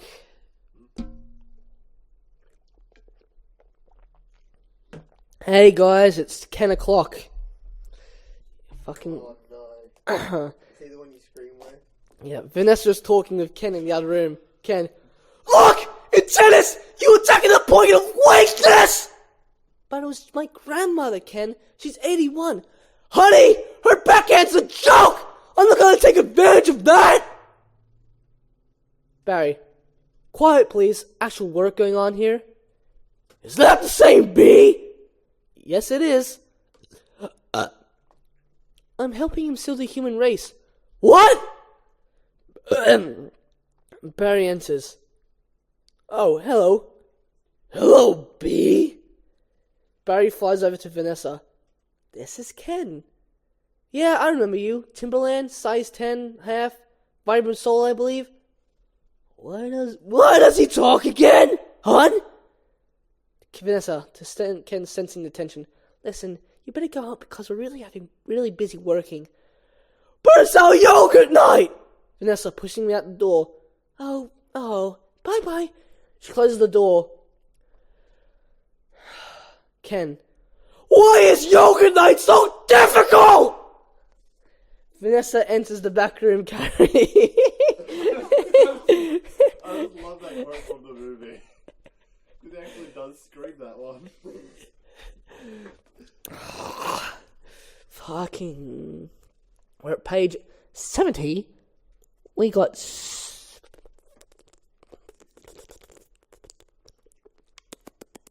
Yeah, 62. I'm gonna have another drink.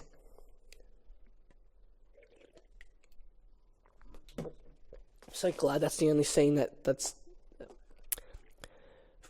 Got him in it for a while. Yeah. Vanessa enters the back room carrying coffee. Vanessa. Oh, you poor thing. You two have been at this for hours. Yeah. Yes. And hear it.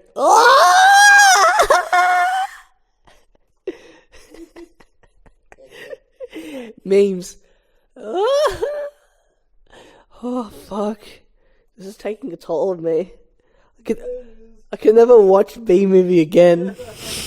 We're totally watching it after this. Can we please watch B-movie after this? Just to make me fucking get cancer already? And just laugh at all the Ken moments. Barry. Yes, and Adam here has been a huge help. Angle on an empty Cinnabon box with Adam asleep inside, covered in frosting. How many sugars? Just one. I try not to use the competition. So, why are you helping me anyway? Bees have good qualities. Barry, rowing on the sugar cube like a gondola. See, Sarto? And it feels good to take my mind out the shop. I know why. Instead of flowers, people are now giving balloon by... yeah. Suck my dick. Vanessa. Yeah. nice! Vanessa. And it feels good to take my mind off the shop. That's just the way you talk with that voice.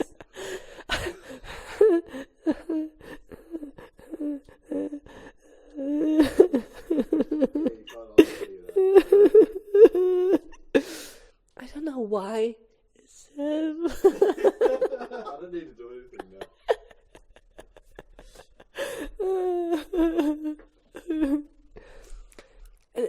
Shut the fuck up.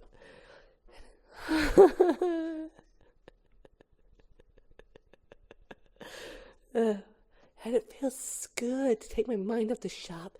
I don't know why. Instead of flowers, people are giving balloon bouquets now. Yeah, those are great if you're free. And artificial flowers. Barry responds to plastic flowers. Oh, they just get me psychotic! Yeah, me too. The burnt stingers, the pointless pollination. Bees must hate those fake plastic things. There's nothing worse than a daffodil that's had work done.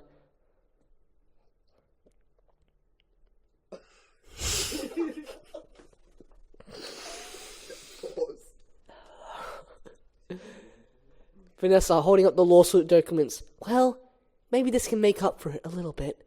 Katsu. Exit Vanessa's florist shop. They exit the store and cross to the mailbox. Vanessa. You know, Barry, this lawsuit is a pretty big deal. I guess. Vanessa. Are you sure that's what you want to go through with it? Are you sure that you want to go through with it? Am I sure? Kicking the envelope into the mailbox. When I'm done with the humans, they won't be able to say, honey, I'm home, without paying a royalty. Fucking kill yourself. That was a horrible joke. Cut 2.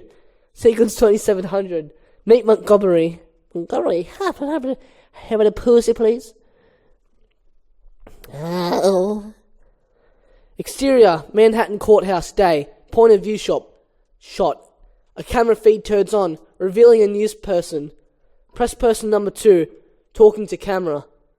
Sarah, it's an incredible scene here in downtown Manhattan, where all eyes and ears of the world are anxiously waiting, because for the first time in history, we're going to hear for ourselves if a honeybee can actually speak. Angle on. Barry, Vanessa, and Adam get out of the cab. The press spots Barry and Vanessa and pushes in. Adam sits on Vanessa's shoulder. Interior courthouse, continuous. Barry, Vanessa, and Adam sit at the plantace table. Vanessa turns to Barry. What have we gotten into here, Barry? I don't know, but it's pretty big, isn't it? I can't believe how many humans don't have to be at work during the day. Hey, you think these billion-dollar multinational food companies have good lawyers? No. It seems like you're looking for someone to reply there. It's a pretty fucking rhetorical question. I know, do multi-billion companies have good lawyers? I don't think they do. Cut 2. Exterior courthouse steps, continuous. A big black car pulls up. Angle on, the grille filling the frame. We see the LTM monogram on the hood ornament. The defense lawyer, Leighton T. Montgomery, comes out, squashing a blood bug on the pavement. Cut 2. Interior courthouse, continuous. Barry shudders. Vanessa, what's the matter? I don't know. I just gotta chill. Montgomery enters. He walks by Barry's table shaking a honey packet. Well, if it isn't the B team, response to honey packet. Any of you boys work on this? He chuckles. The judge enters. Sequence 3000. I need a piss. Okay. All that water's starting to come out now. Where? Take your cup down with you. Why? Take the So mic as refill well. it. So you don't have to ask for it like in like 2 minutes.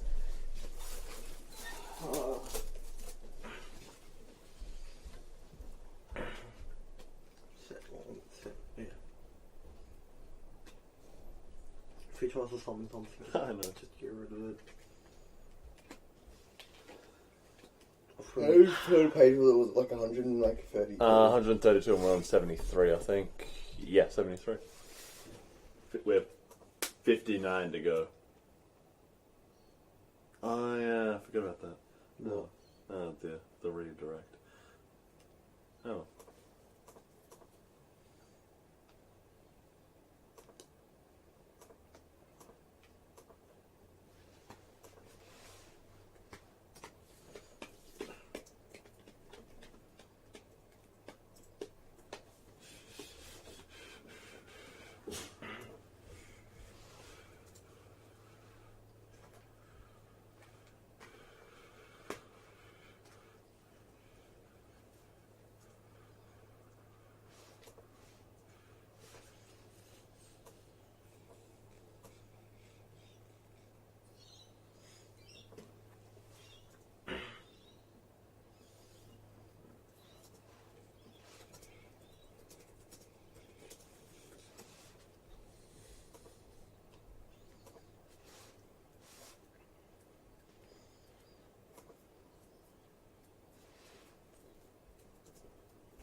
Lady doing what?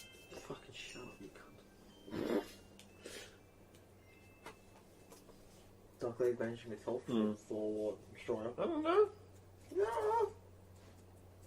Yeah. Mm-hmm.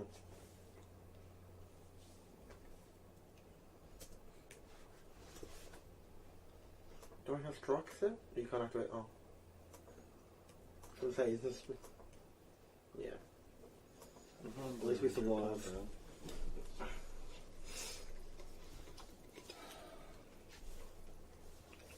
You're certainly going to steal that.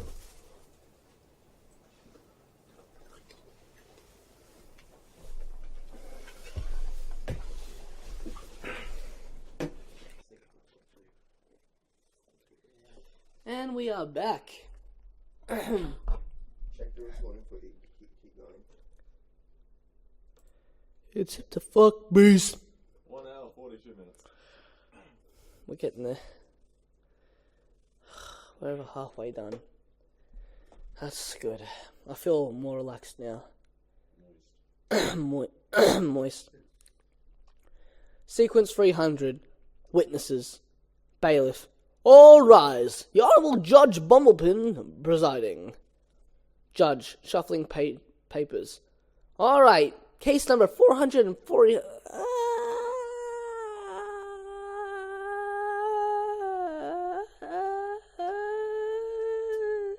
the worst thing I've heard in a while.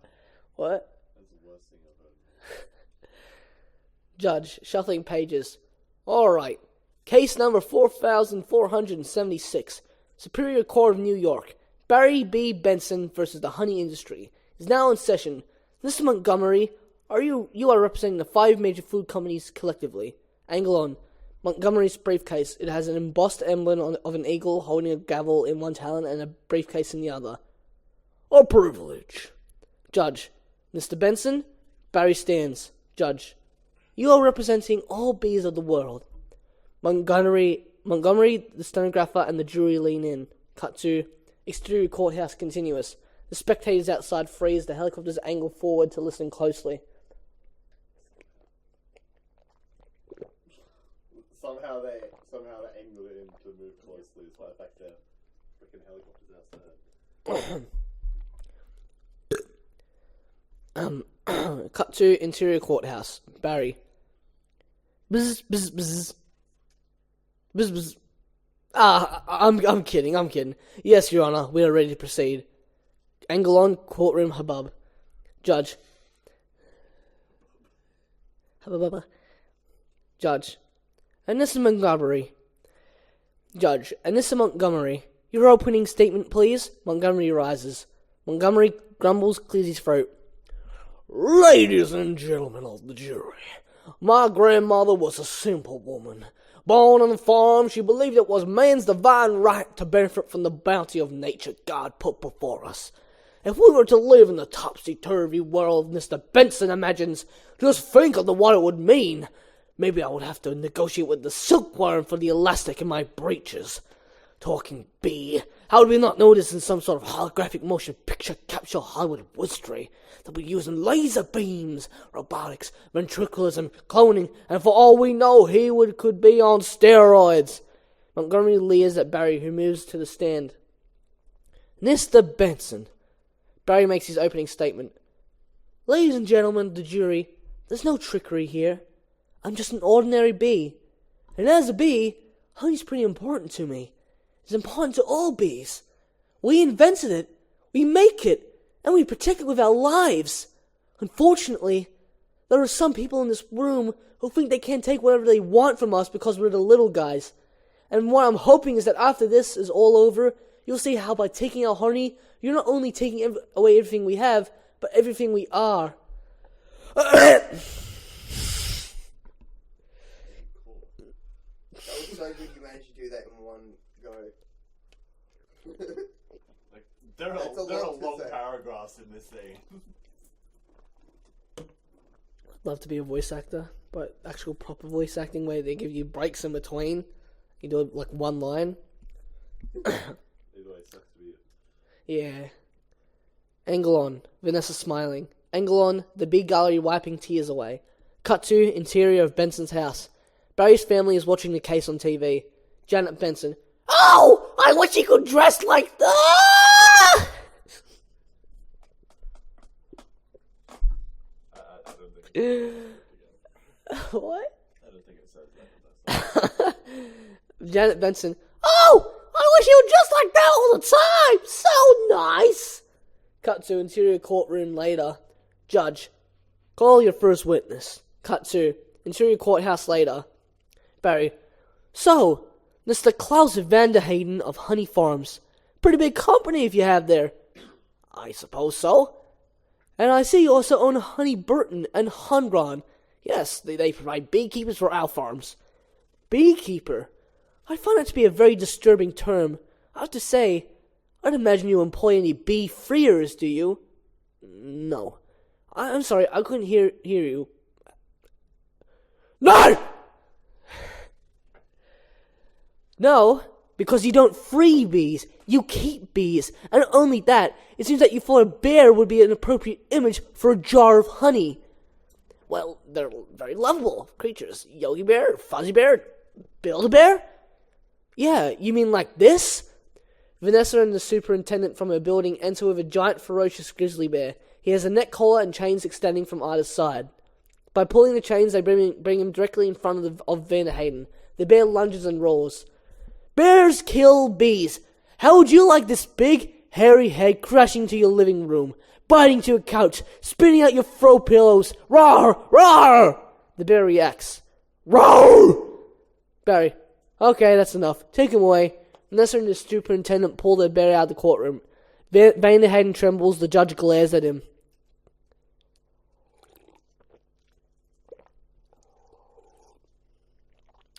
We're so close.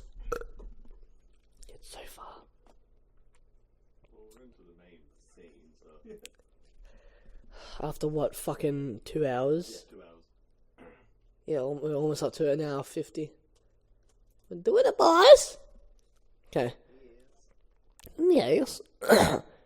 Cut to interior courtroom a little later. Barry questions Sting.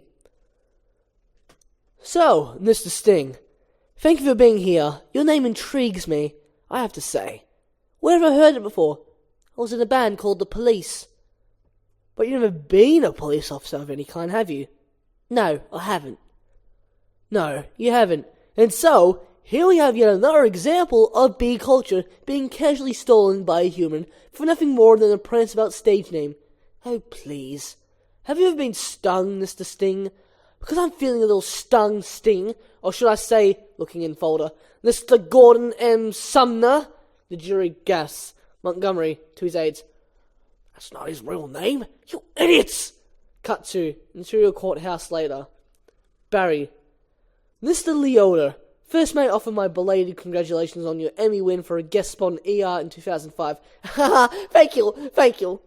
Leota laughs maniacally. I don't even know who Ray Leota is. Main character in Goodfellas. Oh, yeah. Yeah, he's Italian. Okay. Stay on track when you get this done. Okay, Leota. Sorry. Thank you. Leota laughs maniacally. I also see from your resume that you're devilishly handsome, but with a churning inner turmoil that's always ready to blow. I enjoy what I do. Is that a crime? Barry. Not yet it isn't, but is this what it's come to you for? Not yet it isn't, but is this what it's come to you for? Ah! Not yet it isn't, but is this what it's come to you for you, Mr. Leota? Exploiting tiny helpless bees so you don't have to rehearse your part and learn your lines, sir. Watch it, Benson. I could blow right now. That was fucking gay. And the Godfather. Yep. Leota. Watch it, Benson. I could blow right now. Barry. This isn't a good fella. This is a bad fella.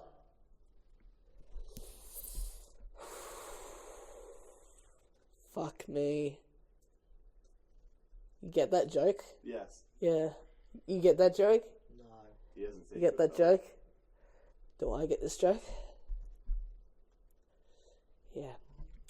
Leota exploding, trying to smash Barry with the Emmy. Why doesn't someone just step on this little creep and we can all go home? You're all thinking it. Say it! Order. Order in this courtroom. A montage of newspaper headlines follows. New York Post. Bees to humans. Buzz off. New York Telegram. Sue B. Daily Variety. Studio dumps the Yoda project. Slams door on unlawful entry 2. Sequence 3173. Candlelight dinner.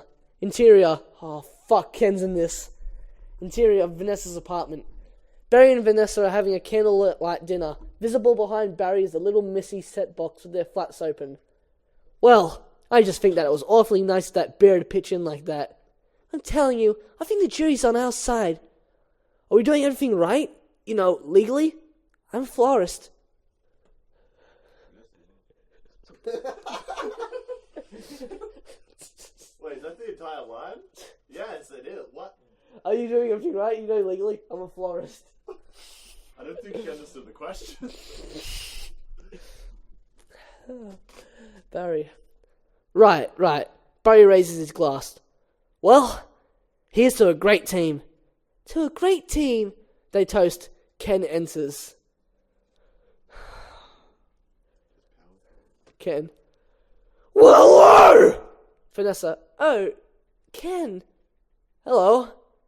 I didn't think you were coming. No! I was just late. I tried to call, but... Holding his cell phone. The battery! I didn't want all this to go to waste, so I called Barry. Luckily, he was free. Yeah. Ken, gritting his teeth. That was lucky! Well, there's still a little left. I could heat it up. Yeah, heat it up. Sure, whatever! Vanessa exits. Ken and Barry look at each other as Barry exits. So, I hear you're quite a tennis player. I'm not much for the game myself. I find the ball a little grabby. That's where I usually sit.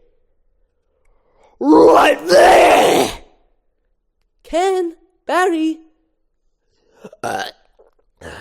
Vanessa. Ken, Barry was looking at your resume, and he agreed with me that eating with chopsticks isn't really a special skill. Ken, to Barry. You don't think I see what you're doing? Hey, look, I know how hard it is to trying to find the right job. We certainly have that in common. Do we? Well, bees have 100% employment, of course. Well, we do jobs like taking the crud out. That's just what I was thinking about doing. Ken holds his table knife up. It slips out of his hand. He goes on the table to pick it up. Ken, I let Barry borrow your razor for his fuzz. Hope that's alright. Ken hits his head on the table. I'm gonna drain the old stinger. Yeah, you do that! Barry exits to the bathroom, grabbing a small piece of a variety magazine on the way. Oh, look at that. Ken slams the champagne down on the table. Ken closes his eyes and buries his face in his hands. He grabs a magazine on the way into the bathroom. Sequence 2800. Barry fights Ken.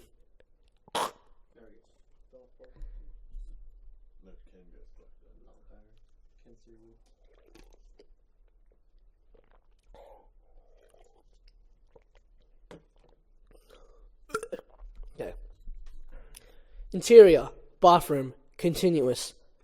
Ken enters, closes the door behind him. He's not happy.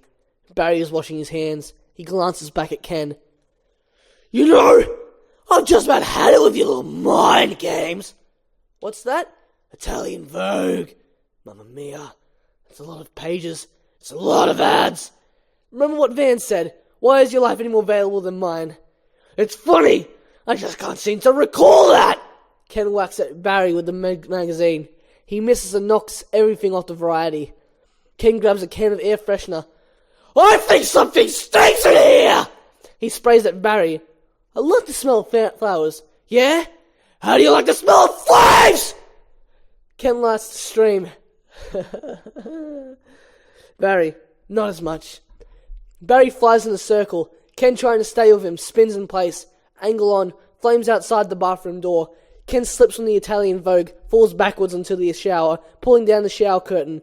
The can hits him in the head, followed by the shower curtain rod and the rubber duck. Ken reaches back, grabs his handheld shower head. He whips around looking for Barry. Angle on. A water bug near the drain. Water bag. Water bag, not taking sides. Barry's on the toilet tank. He comes out from behind a shampoo bottle, wearing a chapstick cap as a helmet. Ken, look at me. I'm wearing a chapstick hat. This is pathetic.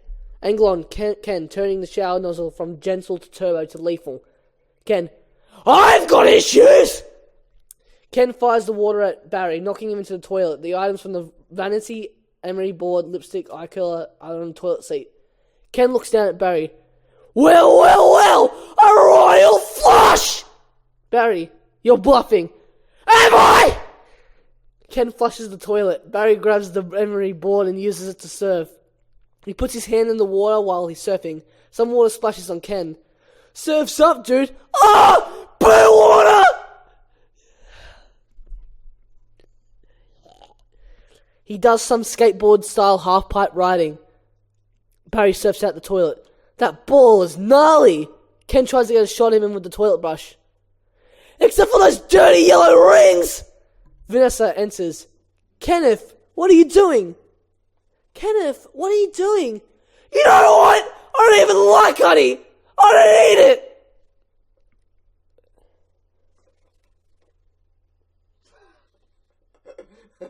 That sounds like such a con. I know. It was on my newsfeed. Vanessa, we need to talk. She pulls Ken out by his ear. Ken glares at Barry. Cut to... Oh, I need to piss again. Poo water. How much longer do we have? Well, 85 pages, so there you go. No, we don't. Now it's being on 85. 90, 10, 12, got 50, got less than 50, so we've got 47 pages. What's there? What do you want me to do? Oh, I was going to say, should we them too?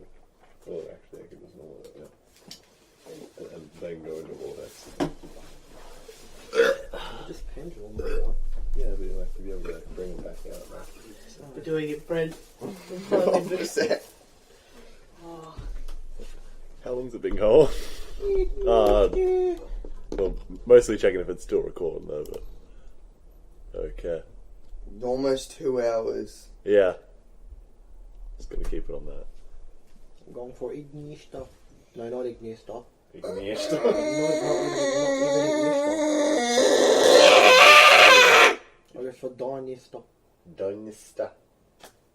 Fucking Solomon, do it. You tween nugget. Solomon, do it. You're a tween nugget. A tween nugget. Yeah, that's one of my new insults. Tween nugget. Tween nugget. To be fair, it was originally just tweed. Like, you're such a tweed. And then I said, fuck it, tweed nugget. Actually sounds like an insult.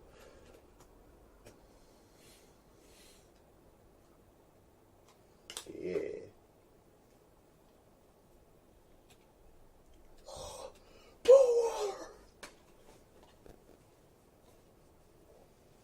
What do you have this time for? Blue water.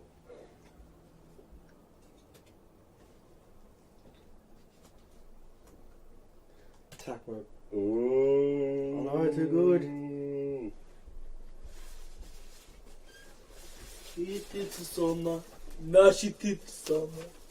Ready? Nearly 2 hours. Go hit it, boys.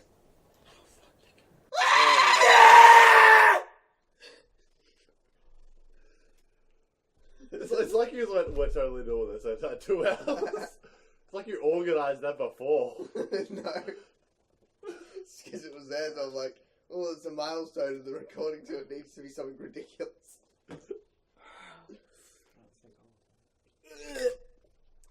We reached the 2 hour mark. Fuck it!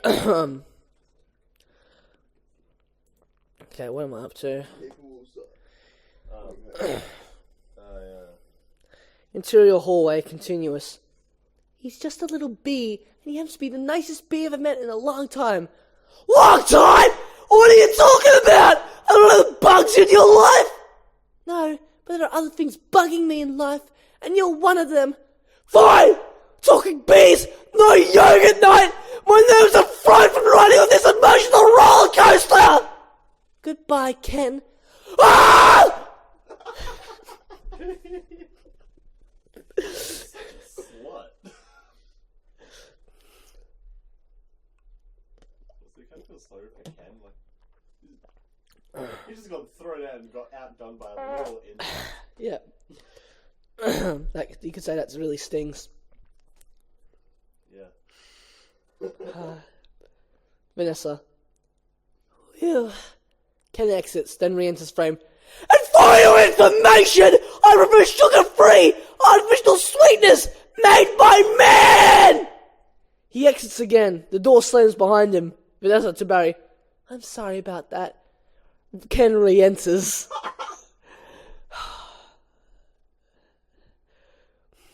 Ken. I know it's got an aftertaste! I like it! Fuck me, I really feel sorry for your neighbours. Okay, I need to go tell her to, like, not yell at her. What was that something house? What? Like she said something like something house. I don't know. Can you please stop screaming like that in the house? Don't scream my ass, you cunt. Ken is honestly the best actor in this movie though. Oh, And if it helps, I think it's like that. I think it's his last appearance. no, he has an appearance right at the end. Oh, okay. Right at the end. Oh, that's a problem. Trying to activate on. No. Oh.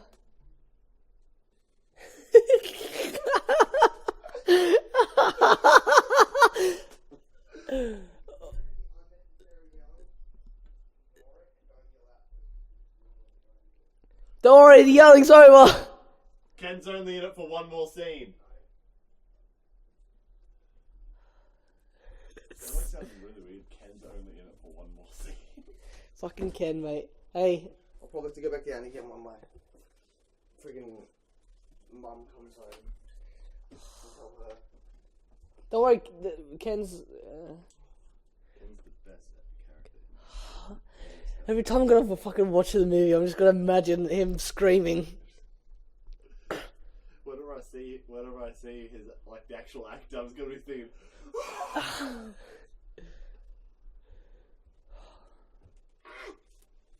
Fell in the mountain, and my throat is almost dead. Hey, at least this is healthy. They just say you need to drink 2 liters of water a day. You've drunk at least 4. He's drunk at least 4. Well, so That's not healthy. this would be that much better if that was alcohol though. Like you doing this habit. That would be too like impossible. That would take like 7 hours. Yeah. Drunk history's a great show. Well, if we could do a drunk one, but like for something with a shorter script or like from a show. Seinfeld, yeah. Well, like every episode of Seinfeld individually. You're mad, man. Multiple people, I mean. Multiple bees. Response, Ken. I always felt there was some kind. Oh, wait. Anyway, shh. Back on track now. I always thought there was some kind of barrier between Ken and me. Puts his hand in his pockets. I couldn't overcome it. Oh well. Are you going to be okay for the trial tomorrow? Oh, I believe Mr. Montgomery is about to out of the deers. Cut to sequence 3300. Adam stings Monty. Interior courtroom next day. Angle on, medium shot of Montgomery, standing at his table. We would like to call Mr. Barry Benson B to the stand. Adam whispering to Vanessa. No, that's a good idea. To Barry. You can really see why he's considered one of the very best lawyers. Oh. Barry rolls his eyes. He gets up, takes the stand. A juror in a striped shirt applauds. Mr. Gamble whispering. Leighton, we've got to weave some magic with this jury, or it's going to be all over. Montgomery is holding a book, The Secret Life of Bees.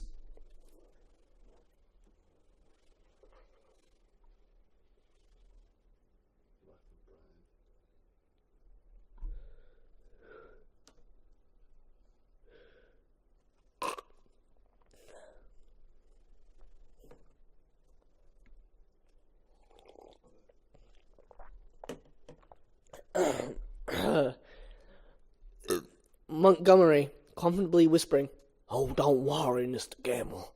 The only thing I have to do to turn this jury around is to remind them what they don't like about bees." To Gamble, "You got tweezers."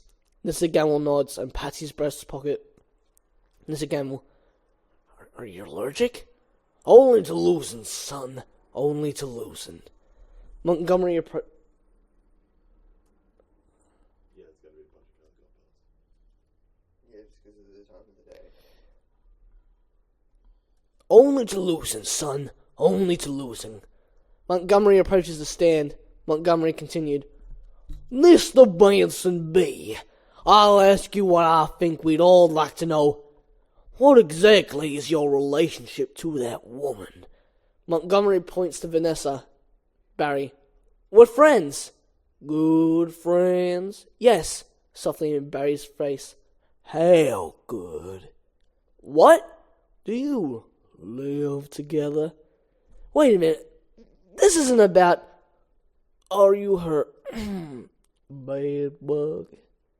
Barry flustered. "Hey, that's the kind of... I've seen a bee documentary or two. Now, from what I understand, does your queen give birth to all bee children in the hive?" "Yeah, but... So those aren't even your real parents." Angle on Barry's parents. "Oh, Barry." "Yes, they are." Hold me back."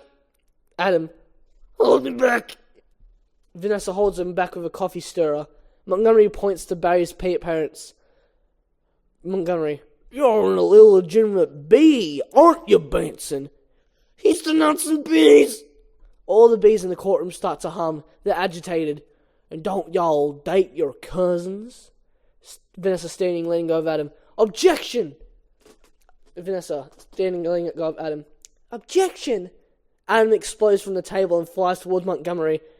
"I'm gonna pincushion this guy." "I'm gonna pincushion..." Hey, Adam. "I'm gonna pincushion..."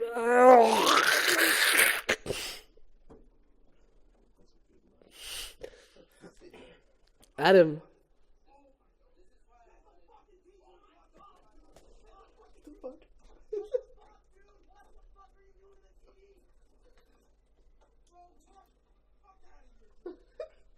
What the fuck?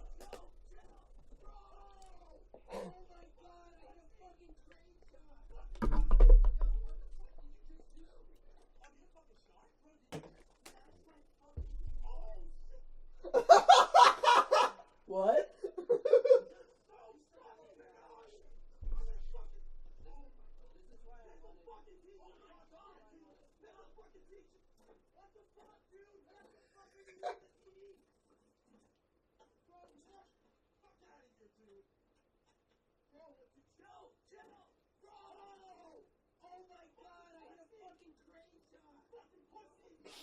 Fucking pussy.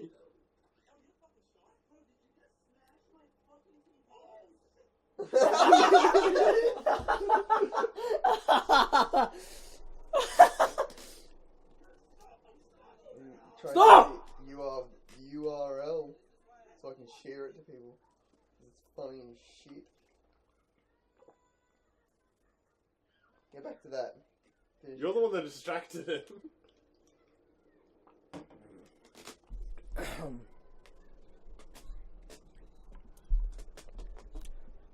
Adam. He's the nuts and bees. All the bees in the... Yep, sorry.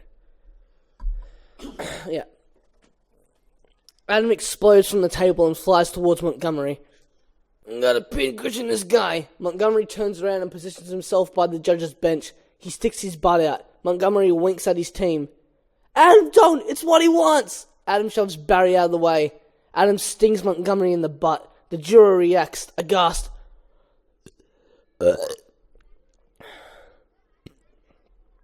I'm hit. Oh, Lordy, I am hit. The judge bangs her gavel. Order, please, Mr. Montgomery.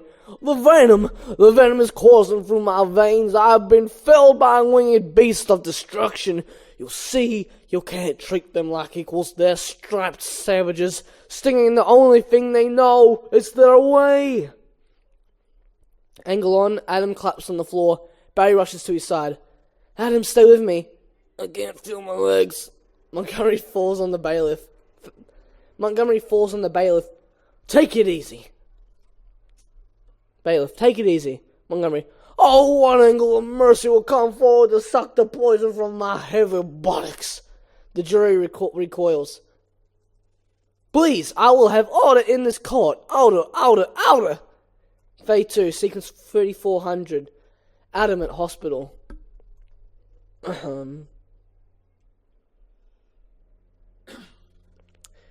Interior hospital, street level room, day.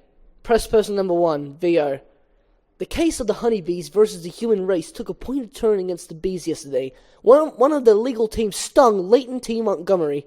Now he is done with the 5-day. A nurse lets Barry into the room. Barry carries a flower. Thank you. Barry stands over Adam in the bed. Barry lays the flowers down next to him. The TV is on. Hey, buddy. Hey. Is there much pain? Adam has a bee-sized painkiller honey button near his head. Can you close the window? Yeah, I was just thinking of that. Because I think I've got enough fresh air. Well, opening it because it just stopped. Yeah, just good. Barry, is there much pain? Adam has a bee-sized painkiller honey button near his head that he presses. Adam pressing the button. Yeah, I blew the whole case, didn't I? Oh, it doesn't matter now. The important thing is you're alive. You could have died. I'd rather be off dead. Look at me. Adam throws the blanket off his lap, revealing a green sandwich sword stinger. Adam continued, voice cracking. They got it from the cafeteria. They got it from downstairs. And I took a sandwich. Look, there's still celery on it. What was it like to sting someone? I can't explain it. It was all adrenaline, and then ecstasy. Barry looks at Adam. No, sorry, Barry looks at him. Alright.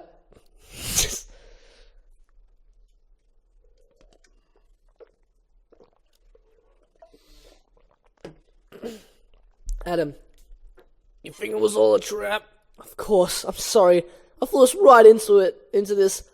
What were we thinking? Look at us. We're just a couple of bugs in this world. What do you think the humans will do to us if they win? I don't know. I hear they put the roaches in motels. That doesn't sound so bad. I get that. That was a good joke. Adam! They check in, but they don't check out. Adam gulps. Oh my. Angle on. The hospital window. We see 3 people smoking outside on the sidewalk. The smoke drifts in. Adam coughs. Say, could you get the nurse to close that window? Why? The smoke. Bees don't smoke. Right. Bees don't smoke. Bees don't smoke. But some bees are smoking. Adam, that's it. That's our case. Adam starts putting his clothes on. It is? It's not over? No. Get up. Get dressed. I've got to go somewhere. You get back to court and stall. Stall any way you can. Cut to. I'm pretty sure given his voice, he's one of the bees that does smoke.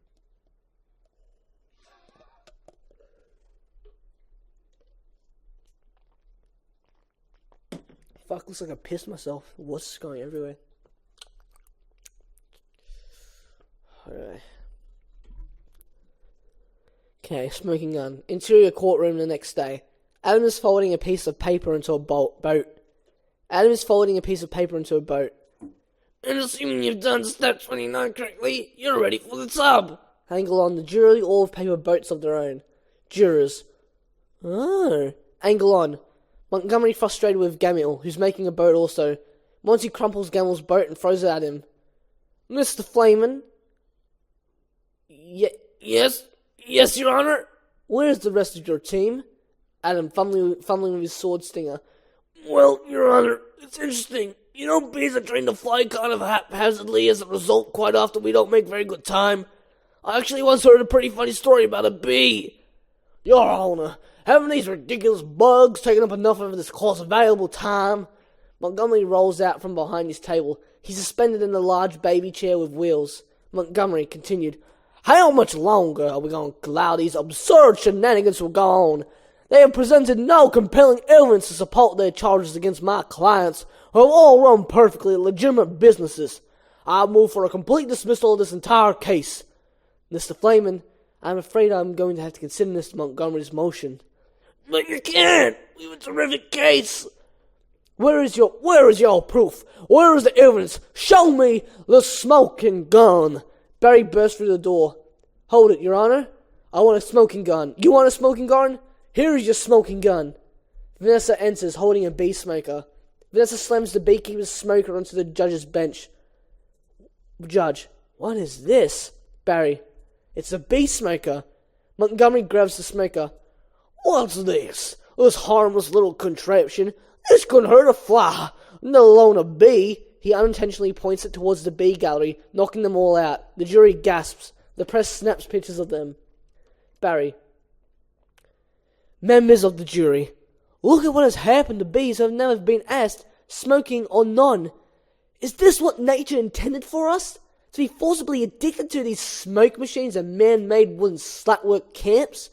Living our lives as honey slaves to the white man? Gary gestures dramatically towards Montgomery's racially mixed table. The black lawyer slowly moves his chair away. I fucking love that scene. That's a great scene. I love that scene so much. Gamble, what are we going to do? Montgomery, to Pross. He's playing the species card. Barry lands on the scale of justice by the judge's bench. It bounces as he lands. Ladies and gentlemen, please free these bees. Angle jury chanting, free the bees. The court finds the court finds in favor of the bees. The chaos continues. Right. I just like how it refers to everything as chaos. This fucking movie is chaos. Who fucking comes up with a concept like this? Who writes this? I'm assuming Jerry Seinfeld. Like, all these writers going, what the fuck am I writing right now? I'm actually going to check who wrote this. While you do that, I need to go to the toilet again. Yeah, I'm not surprised. Page 95. Actually, I think that's probably going to be searching a little quicker than that. Well, you can tell me when I get back. Oh. Yeah, it was Jerry Seinfeld. My booth. Jerry Seinfeld and 3 other people, but still, Jerry Seinfeld nonetheless. I have no idea who the other 3 people are. Check that it's still recording. Oh yeah.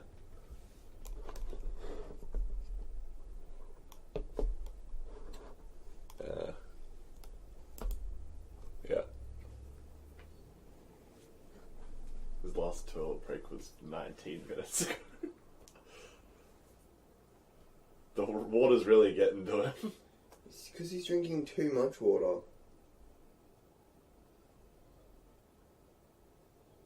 Well, I guess it really would be kind of drying him up.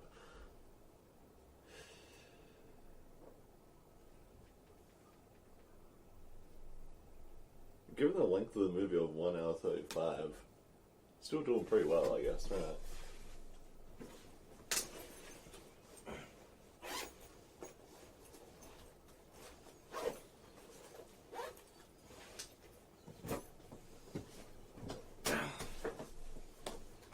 Must recharge.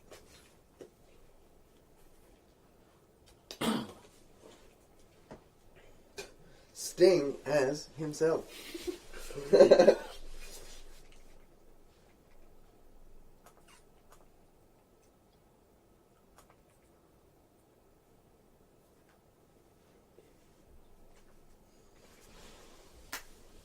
the white man.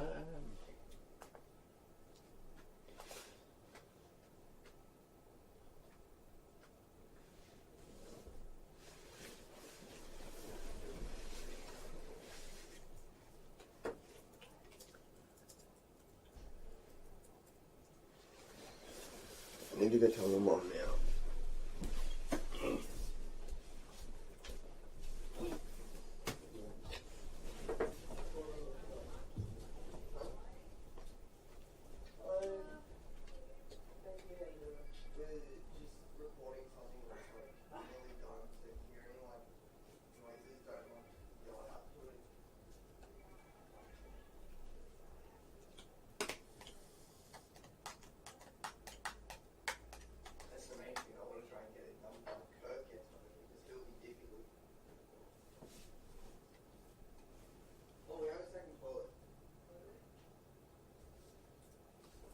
Where is the second toilet? Yeah. In the laundry. Oh. Yeah, it's just a toilet. Yeah. I really hate the person that done this part of the manga. It's really badly done.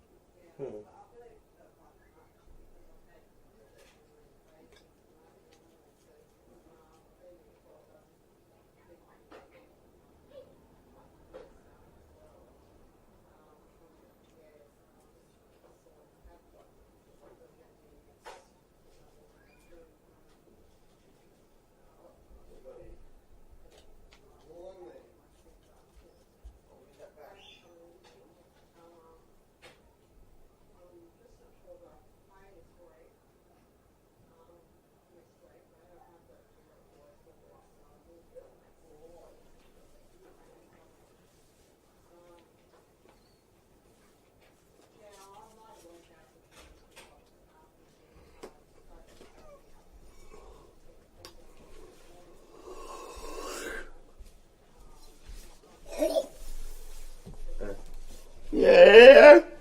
Hello, grandson. Indeed. No, you're right, bro.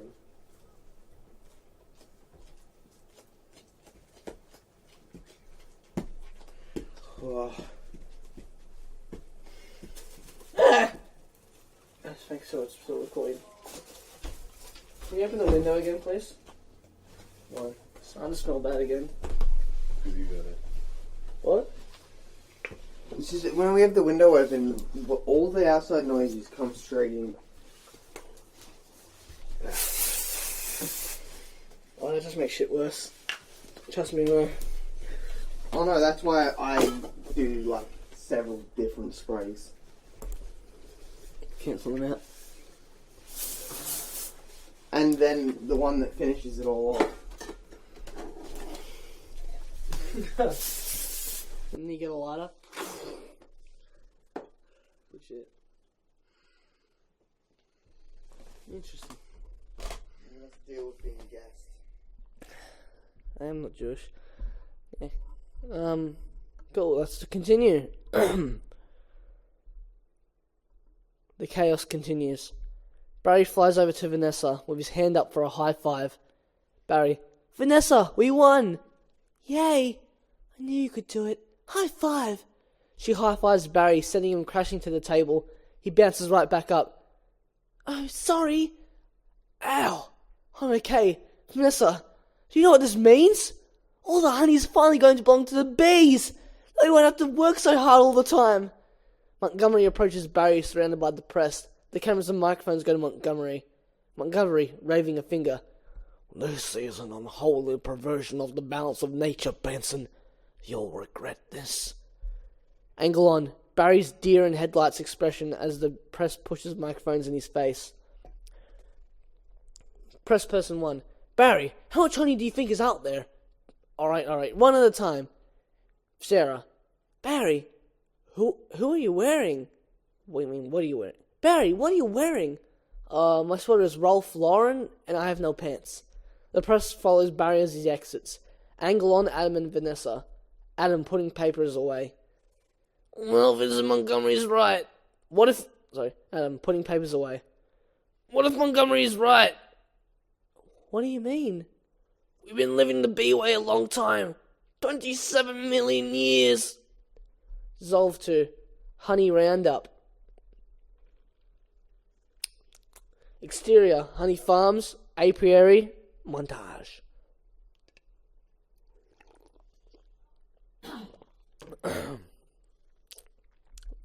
Sarah. Congratulations on your victory. What are you going to demand as a settlement, Barry? Over montage.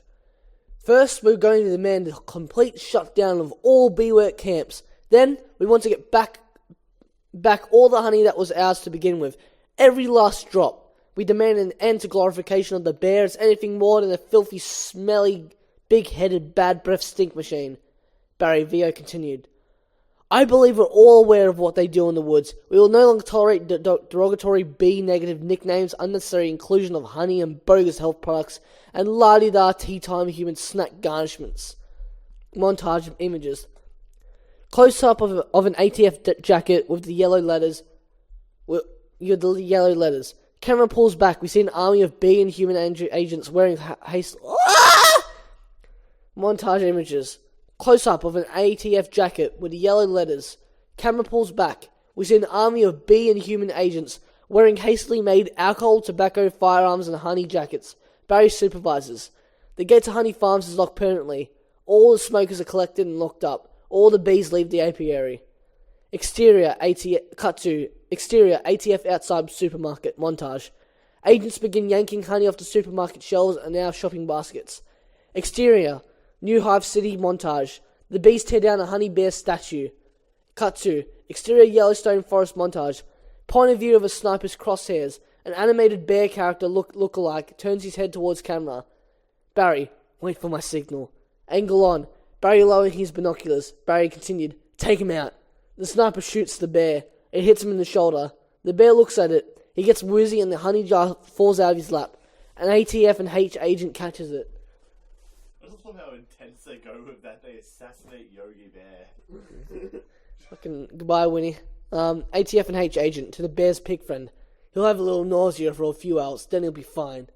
Cut to exterior Sting's house. Montage. ATF and H agents slap cuffs on Sting, who is meditating. But it's just a plans about stage name. Cut to interior a woman's shower. Montage. A woman is taking a shower and using honey shampoo. An ATF and H agent pulls the shower curtain aside and grabs her bottle of shampoo. The woman screams. The agent turns to the three other agents and Barry. Angle on. Barry looking at the label on the shampoo bottle, shaking his head and writing in his clipboard. Cut to exterior supermarket cafe. Montage.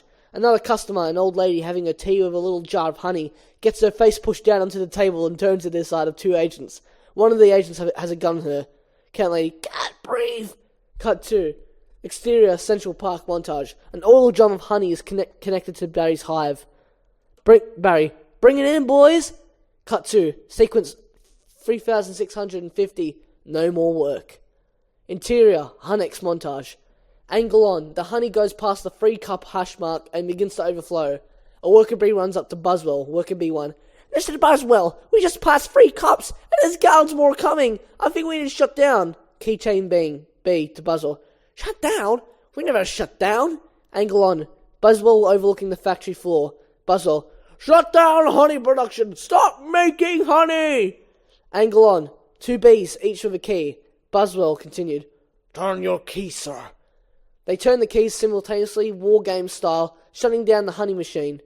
Angle on. The taffy pull machine, centrifuge and Krellman slowly comes to a stop. The bees look around bewildered. Worker bee 5. What do we do now? A beat. Worker bee 6. Cannonball! He jumps into a honey vat, doesn't penetrate the surface. He looks around and slowly sinks down to his waist. Exterior, Hunnex factory. The whistle blows and the bees all scream out to the exit. Cut to interior, J-gate, continuous. Lou LaDuca gives orders to the pollen jocks. We're shutting down honey productions. Mission abort. Cut to Central Park. Cut to exterior Central Park. Jackson receives the orders mid-pollination. Jackson. Aborting pollination in nectar detail. Returning to base. Cut to exterior New Hive City. Angle on. Bees putting suntan lotion on their noses and antennae. And sunning themselves on the balcony of the gyms. Cut to exterior Central Park. Angle on. The flowers starting to droop. Interior J-gate. J-gate is deserted. Cut to exterior New Hive City. Angle on. Bees sunning themselves. A timer dings and they all turn over. Cut to exterior Central Park. Time lapse of Central Park turning brown. Cut to exterior Vanessa's florist shop. Close-up shot. Vanessa writes, sorry, no more flowers on a close sign and turns it facing around. Cut to sequence 3700 Idle Hive. Exterior New Hive City day. Barry flies at high speed, tracking shot into the hive through the lobby of Hunnex and into Adam's office. Cut to interior Adam's office. Continuous. Barry meets Adam in his office. Adam's office is in disarray. There are papers everywhere. He's filling up his chalk cardboard hexagon box. Barry, out of breath. Adam, you wouldn't believe how much honey was out there. Adam, oh yeah. Turn the keys war game style.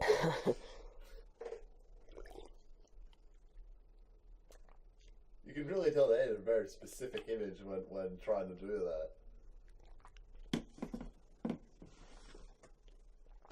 that. Adam. Oh yeah? What's going on around here? Where is everybody? Are they out celebrating? Adam, exiting with a cardboard box of belongings. No, they're just home. They don't know what to do. They're laying out. They're sleeping in. I heard your Uncle Carlos on his way to San Antonio with a cricket. At least we got our honey back. They walk through the empty factory. Yeah, but sometimes I think, so what if the humans liked our honey? Who wouldn't? It's the greatest thing in the world. I was excited to be part of making it. Angle on. Adam's desk is on its side in the hall. Adam continue. This was my new desk. This was my new job. I wanted to do it really well, and now I can't. Adam exits. Cut to sequence 3900. World without bees.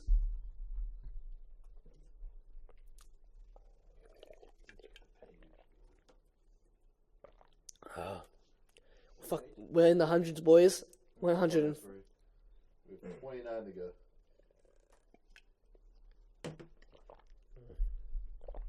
I can't believe it. Fucking. Interior, stairwell. Vanessa and Barry are walking up the stairs to the roof. Barry, I don't understand why they're not happy. We have so much now. I thought their lives would be so much better. Vanessa, Barry, they're doing nothing. It's amazing. Honey really changes people. You don't have any idea what's going on, do you? What do you want to show me? This. They reach the top of the stairs. Vanessa opens the door. Cuts to exterior, Vanessa's rooftop, continuous. Barry sees Vanessa's flower pots and small garden have all turned brown. What happened here? That is not the half of it.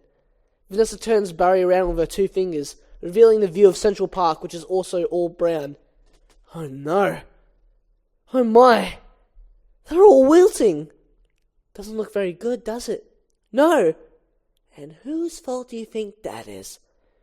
I'm going to guess bees? Bees? Specifically me. I guess I didn't think that bees not needing to make honey would affect all these other things. And it's not just flowers. Fruits, vegetables, they all need bees. Well, that's our whole SAT test right there. You take away Vanessa. You take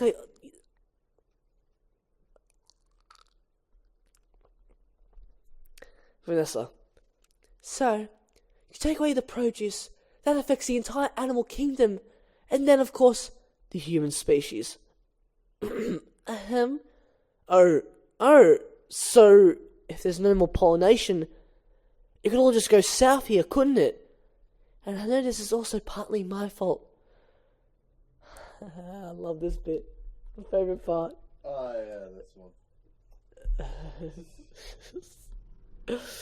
Fucking love this.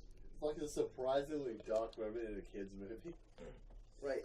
I have to record this line to be saying this. I love this one line. Like, why the fuck would this be in a kid's movie? You recording? Yeah. Do your best to say the suicide pact bit. Barry takes alongside. Barry. How about a suicide pact? Vanessa, not sure if he's joking. How would we do it? I'll sting you, you step on me. That just kills you twice. Right. Listen, Barry. Sorry, but I've got to get going.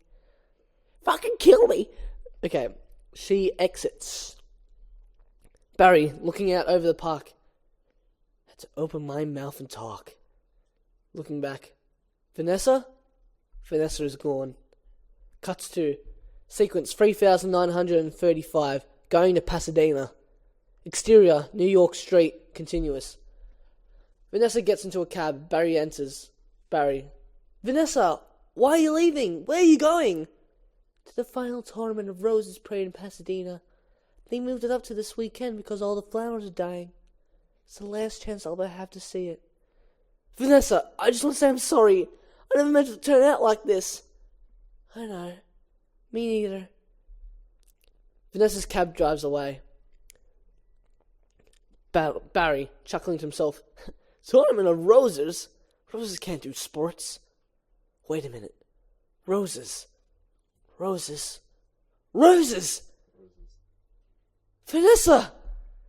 Barry follows shortly after. He catches up to it and he pounds on the window. Barry follows shortly after Vanessa's cab. He catches up to it and pounds on the window. Interior, taxi, continuous.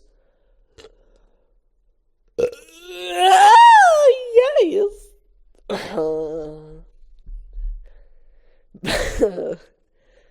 Barry motions for her to roll the window down. She does so. Roses! Barry? Barry, as he flies next to the cab. Roses are flowers! Yes, they are. She's the smart one, I can tell you that. I'm a florist.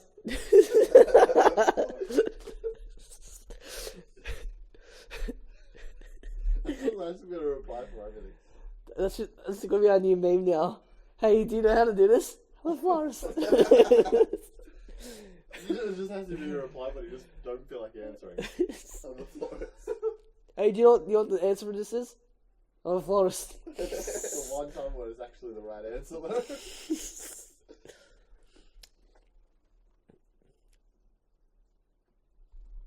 Barry. Flowers! Bees! Pollen! Vanessa. I know. That's why this is the last parade. Maybe not. The cab starts pulling ahead of Barry. Barry continued. Response driver. Could you ask him to slow down? Vanessa. Could you slow down? The cab slows. Barry flies in the window and lands in the change box, which closes on him. Vanessa continued. Barry! Vanessa lets him out. Barry stands on the change box in front of the driver's license. Okay, I made a huge mistake. This is a total disaster and it's all my fault. Yes, it kind of is. I've ruined the planet, and I wanted to help with your flower shop. Instead, I've made it worse. Actually, it's completely closed down. Oh, I thought maybe you were remodeling. Nonetheless, I have another idea, and it's greater than all my previous great ideas combined. I don't want to hear it. Vanessa closes the change box on Barry. Barry opening again. Alright, here's what I'm thinking. They have the roses have the pollen. They know Barry opening it again. Alright, here's what I'm thinking. They have the roses have the pollen. I know every bee, plant and flower bud in this park. All we've got to do is get what they've got back here with what we've got. Vanessa. Bees? Park? Pollen? How did you not get this the first time? Like when he said pollen and roses and pollen, I get what you're talking about. Vanessa. Bees? Park? Pollen? Flowers? Repollination? On luggage handle going out across the nation. Cut to sequence 3950. Rose Parade. Exterior. Pasadena Parade. Barry. VO. Alright. Tournament of Wet Roses. Pasadena, California. They've got nothing but flowers, floats, and cotton candy. Security will be tight. I have an idea. I'm a florist. Cut to exterior float staging area. Angle on. Barry and Vanessa are approaching a heavily armed guard in front of the staging area. Vanessa Bloom. Vanessa Bloom. FTD. Official floral business. He leans in to look at her badge. She snaps it shut. Oh, it's real. Sorry, ma'am. That's a nice brooch, by the way. Thank you. It was a gift. They enter the staging area. Barry, VO. Then, once we're inside, we just picked the right float. How about the Princess and the Pea? Yeah. I can be the princess and... Yes, I think you could be... the Pea. I've got it. She wants to be in bed with him, in other words. She wants his penis. No, she wants his pee.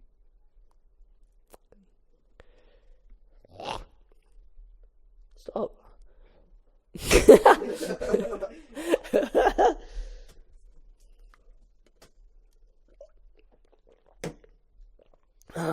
Cut to exterior float staging area. A few moments later, Barry, dressed as a pea, flies up and hovers in front of the Princess on the Princess and the Pea float. The float is sponsored by Inflatabed and the sign reads Inflatabed. If it blows, it's ours.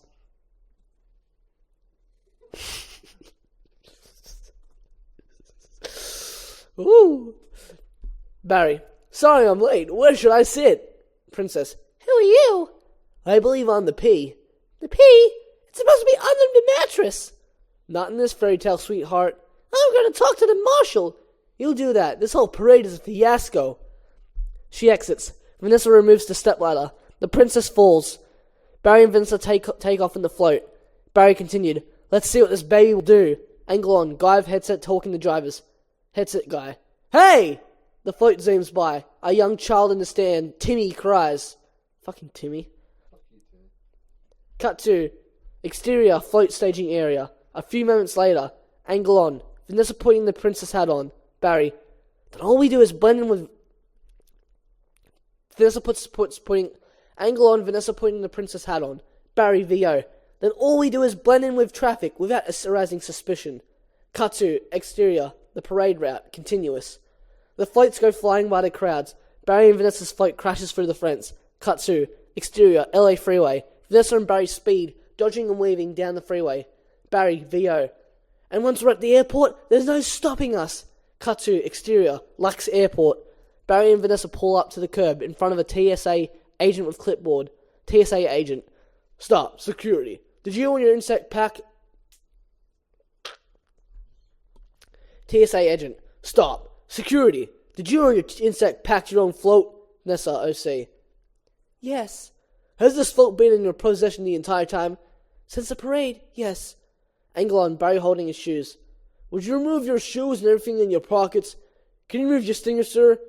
That's part of me. Oh no, I'm just having some fun. Enjoy your flight. Cut to exterior, runway. Barry and Vanessa's airplane takes off. Barry. Then, if we're lucky, we'll have just enough pollen to do the job. Dissolve to sequence 4025. Cockpit fight. Sequence 425. Cockpit flight. We're so close. Guys, we have 20 more pages. How's the recording going? Stopped half an hour ago. Oh, I'd be so fucking pissed. Okay, we're at 2 hours and 43 minutes. Let's see if you can do it in under 3 hours. I doubt it. But we're close. We're pretty close. I'm gonna ring models just real quick, sir. See if I'm working. Condoms in the arse.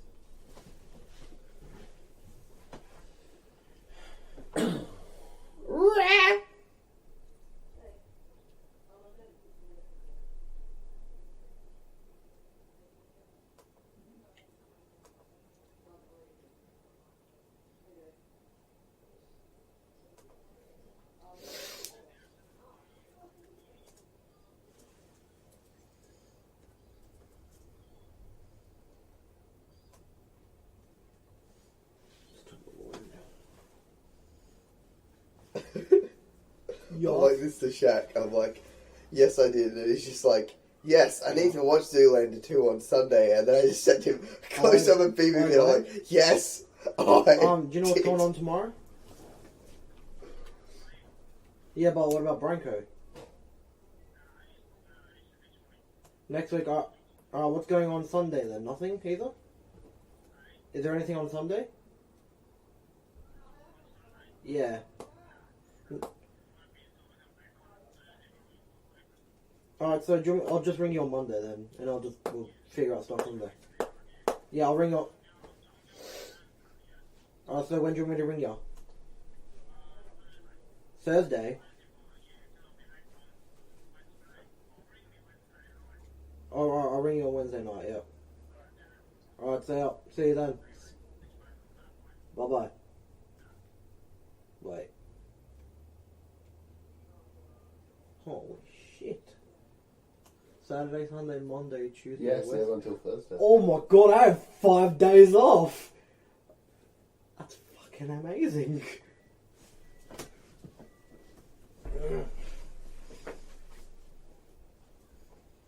Oh my god. I can now do what I've always wanted to do. Barry takes a long Masturbate 3 times in a day. Because I've done that already. I've done that since we were here. How did we do it? I'll stay here, you step on me.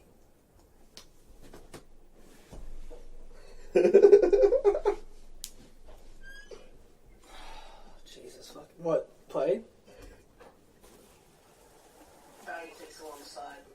Barry. How about a suicide pact? Vanessa, I'm not sure if he's joking. How did we do it? I'll stay near you, you step on me. Who did you send that to? The group chat.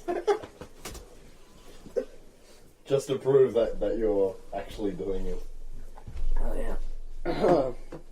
And we are back.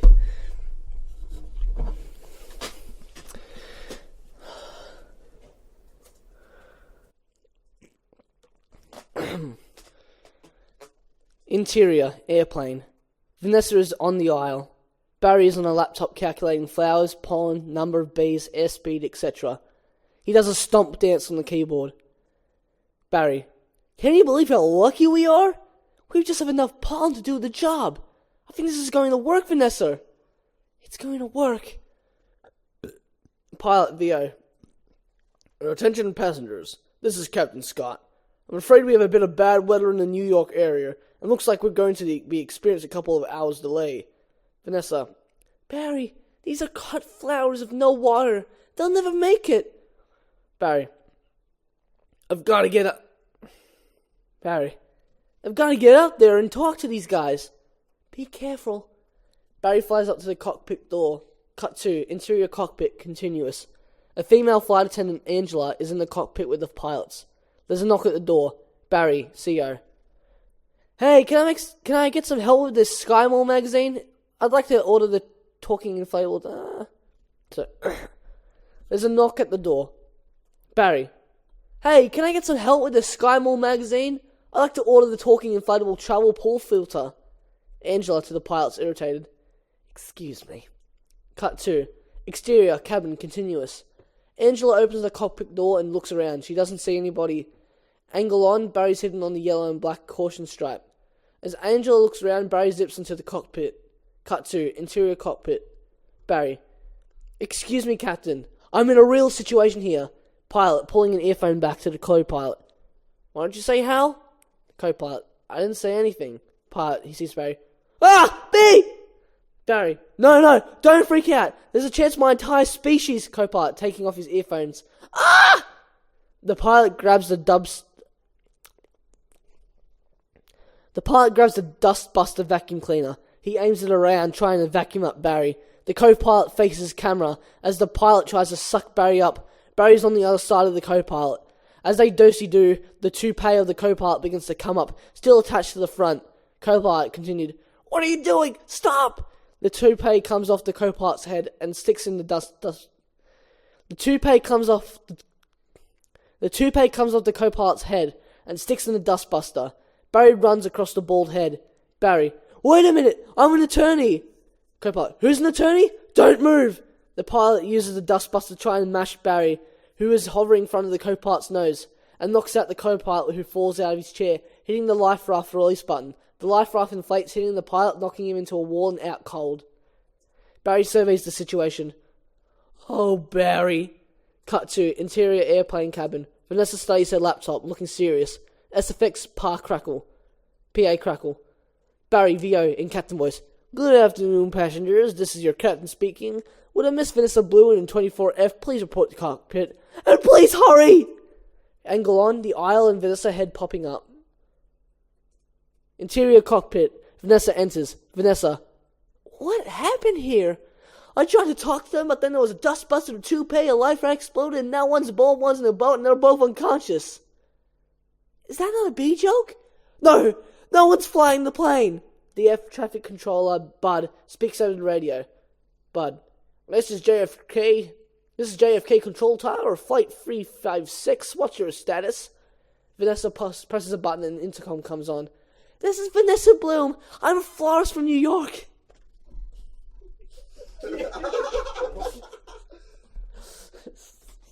Stop answering the fucking question. What's your status? I'm a florist from New York. You managed to declare that on the intercom. Just, I'm a florist from New York. How's it going? What are we doing in this situation? I'm a florist. We'll use flowers. Flower power. Bud. Where's the pilot? Vanessa. He's unconscious, and so is the co-pilot. Not good. Is there anyone on board who has flight experience? A bait. As a matter of fact, there is. Who's that? Barry Benson. From the hunting trial? Oh, great. Vanessa, this is nothing more than a big metal bee. It's got giant wings, huge engines. I can't fly a plane. I'm a florist. I can't fly a plane. Why not? Isn't John Travolta a pilot? Yes. Not a good one, John Travolta. Not good at anything. Yes? Yes? How could it be? Wait a minute, Barry, what headed into some lightning? Vanessa shrugs and takes the controls. Cut to, Vanessa shrugs and takes the controls. Sequence 4150, Barry flies plane. Interior, Benson house. The family is all huddled around the TV at the Benson house. Angle on TV. Bob Rumble is broadcasting. Bob Bumble. This is Bob Bumble. We have some late breaking news from JFK Airport, where a very suspenseful scene is developing. Barry Benson, fresh off his stunning legal victory. Adam sprays a can of honey whip into his mouth. What's Barry? Bob Bumble is now attempting to land a plane loaded with people, flowers, and an incapacitated flight crew. Flowers? Cut to interior air traffic control tower. Bud. Well, we have an electronic storm in the area and 2 individuals at the controls of a jumbo jet with absolutely no flight experience. Jeanette Chung. Just a minute, Mr. Dishwater. There's a honeybee on that plane. That's fucking bad, man. I'm quite familiar with Mr. Benson's work, and he's no compadres. Haven't they done enough already? But isn't this your only hope, now? Konnichiwa. Konnichiwa. Can you tell us about yourself, Vanessa? I'm a florist. Come on. Technically, a bee shouldn't be able to fly at all. Cut to interior cockpit. Barry reacts. The wings are too small. The bodies are too big. OVA. Hey now, you're a rock star. Barry, OPA. Hey, hold on a second. Haven't we already heard this a million times? The surface area of the wings and the body mass doesn't make sense. Get this on the air. Cameraman. You got it. Cut to interior BTV control room. An engineer throws a switch. B engineer. Stand by. We're going live. The on-air sign illuminates. Cut to interior various shots of New Hive City. The new news report plays on TV. The Pauline jocks are sitting around playing paddleball, ELO, and one of them is spinning his helmet on his finger. Buswell is in an office cubicle playing computer solitaire. Barry's family and Adam watch from their living room. B, sitting on the street curb, turn around to watch TV. Mr. Dishwasher. Barry. Mr. Ditchwater. The way we work may be a mystery. Sorry. Mr. Not dishwasher. Barry. Mr. Ditchwater. Barry. Mr. Ditchwater. The way we work may be a mystery to you, because making honey takes a lot of bees doing a lot of small jobs. But let me tell you something about a small job. If you do it really well, it makes a big difference. More than we realize. To us, to everyone. That's why I want to get bees back to doing what we do best. Barry continued. Working together. That's the bee way. We're not made of jello. We get behind a fellow. Black and yellow. Crowded that's it. Crowded bees. Hello. Hello, boys. Hello. Cut to interior. Fuck. Nearly there. Yes. Interior. Cut to interior cockpit. Barry is giving orders to Vanessa. Left, right, down, hover. Hover? Forget hover. You know what? This isn't so hard. Vanessa pretends to honk the horn. Vanessa continues. Beep, beep, beep, beep. A bolt of lightning hits the plane. The plane takes a sharp dip. Barry, what's happened? Barry, noticing the control panel. Wait a minute. I think we're on autopilot that whole time. That may have been helping me. And now we're not. Folding her arms. Well then, it turns out I cannot fly a plane. I'm just a florist. Vanessa struggles with the yoke.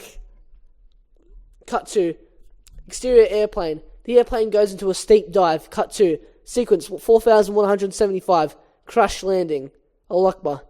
Interior, J-Gate. An alert sign reading, Hive Alert. We need. Then the signal goes from 2 Bs, some bleeds. Every B there is. Luladuka, Gaz, Pauline, and J-Gate. Luladuka. All of you, let's get behind this fellow. Move it out. The Bs follow Luladuka and exit J-Gate. Cut 2. Interior airplane cockpit. Barry. Our only chance is if I do what I would do, and you come. Our only chance is if I do what I would do. Our only chance is if you do what I would do, and you can copy me with the wings on the plane. You don't have to yell. I'm not yelling. We have me in a lot of trouble here. It's very hard to concentrate with. It's very hard. Sorry, I need to go tell him to shut the fuck up. That's so good.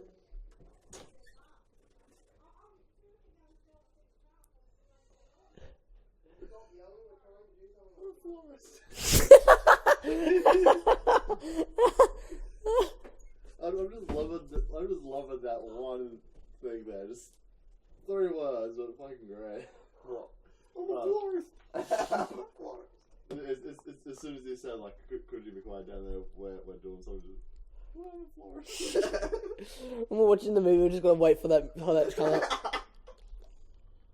It's very hard to concentrate with that panicky voice in your tone. It's very hard to concentrate with that panicky tone in your voice. It's not a tone. I'm panicking! Cut 2. Exterior, JFK Airport. Angle on.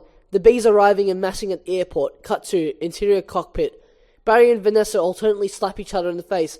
I don't think I can do this. Vanessa, pull yourself together. Listen to me. You have to snap out of it. You snap out of it. You snap out of it. You snap out of it. You snap out of it. You snap out of it. Cut 2. Exterior airplane. A gigantic swarm of bees flies in to hold the plane up. Cut 2. Interior cockpit. Continuous. You snap out. Barry. You snap out of it. You snap out of it. Barry. You snap. Hold it. About to slap it again. Why? Come on. It's my turn. How is this plane flying? Barry's antenna ring. Barry. I don't know. Answering. Hello? Cut 2. Exterior airplane. Angle on. The underside of the plane, the pollen jocks have massed all around the underbelly of the plane and are holding it up. Little Duka. Hey, Benson, have you got any flour for a happy occasion in there? Cut 2. Interior cockpit. Lou, Buzz, Splits, and Jackson come up alongside the cockpit. The pollen jocks. Barry. The pollen jocks. They do get behind a fellow. Black and yellow. Little Duka over headset. Hello. Little Duka continued. All right, you two. What do we say we drop this tin can on the blacktop? What blacktop? Where? I can't see anything. Can you? No, nothing. It's all cloudy. Cut to exterior runway. Adam shouts. Come on. You've got to think B, Barry. Thinking B. Angle on. Overhead shot of runway. The bees are in the formation of a flower. In unison they move, causing the flower to flash yellow and black. Bees chanting. Thinking B. Cut to interior cockpit. We see through the swirling mist and clouds, a giant shape of a flower is forming in the middle of the runway. Barry. Wait a minute. I think I'm feeling something. What?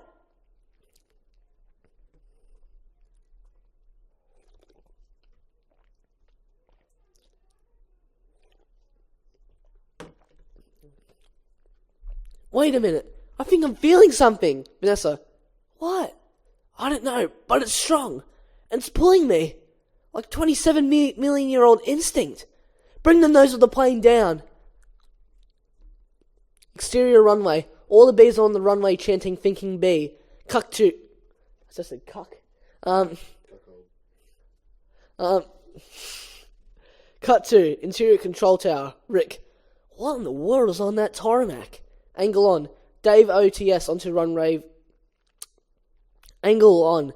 Dave OTS onto runway, seeing a flower being formed by millions of bees. Bud. Get some lights on that. Cut to exterior runway. Angle on, aircraft landing light scaffold by the side of the runway, illuminating the bees in their flower formation. Interior cockpit. Barry. Vanessa, aim for the flower. Oh, okay. Cut the engines. Cut the engines. We're going in on B power. Ready, boys? Lilu Duka. Affirmative. Cut to Interior airplane cockpit. Barry. Good. Easy now. Land on that flower. Ready, boys? Give me full reverse. Ludica. Spin it around. The plane attempts to land on top of an Aloha Airlines plane with flowers painted on it. Barry. I mean the giant black and yellow pulsating flower made of millions of bees. Which flower? That flower. I'm aiming at that flower. The plane goes after a fat guy in a Hawaiian shirt. Barry. That's a fat guy in a flowered shirt. The other flower. The big one. He snaps a photo and runs away. Barry continued. Full forward. Ready, boys? Nose down. Bring your tail up. Rotate around it. Vanessa. Oh, this is insane, Barry. Barry. This is the only way I know how to fly. Cut 2.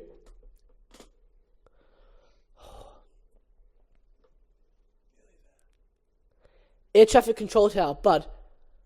Am I cuckoo or is this plane flying in an insect-like pattern? Cut 2. Exterior runway. Barry. Get your nose in there. Don't be afraid of it. Smell it. Full reverse. Easy, just drop it. Be part of it. Aim for that center. Now drop it. Drop it in. Drop it in, woman. The plane hovers and maneuvers, landing in the center of the giant flower like a bee. The flowers from the cargo hold spill out into the runway. Interior, airplane cabin. The passengers are motionless for a beat. Passenger. Come on already. They hear the ding ding and all jump to grab their luggage out of the overheads.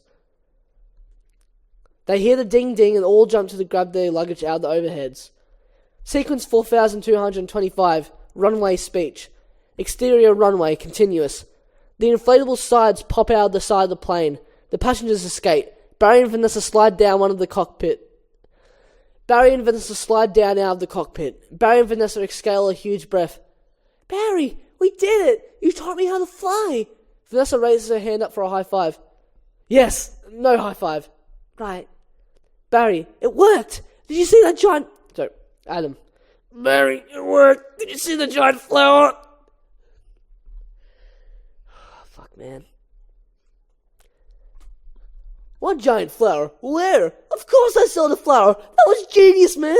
Genius! Thank you. And we're not done yet. Barry flies up to the wing of the plane and addresses the bee crowd.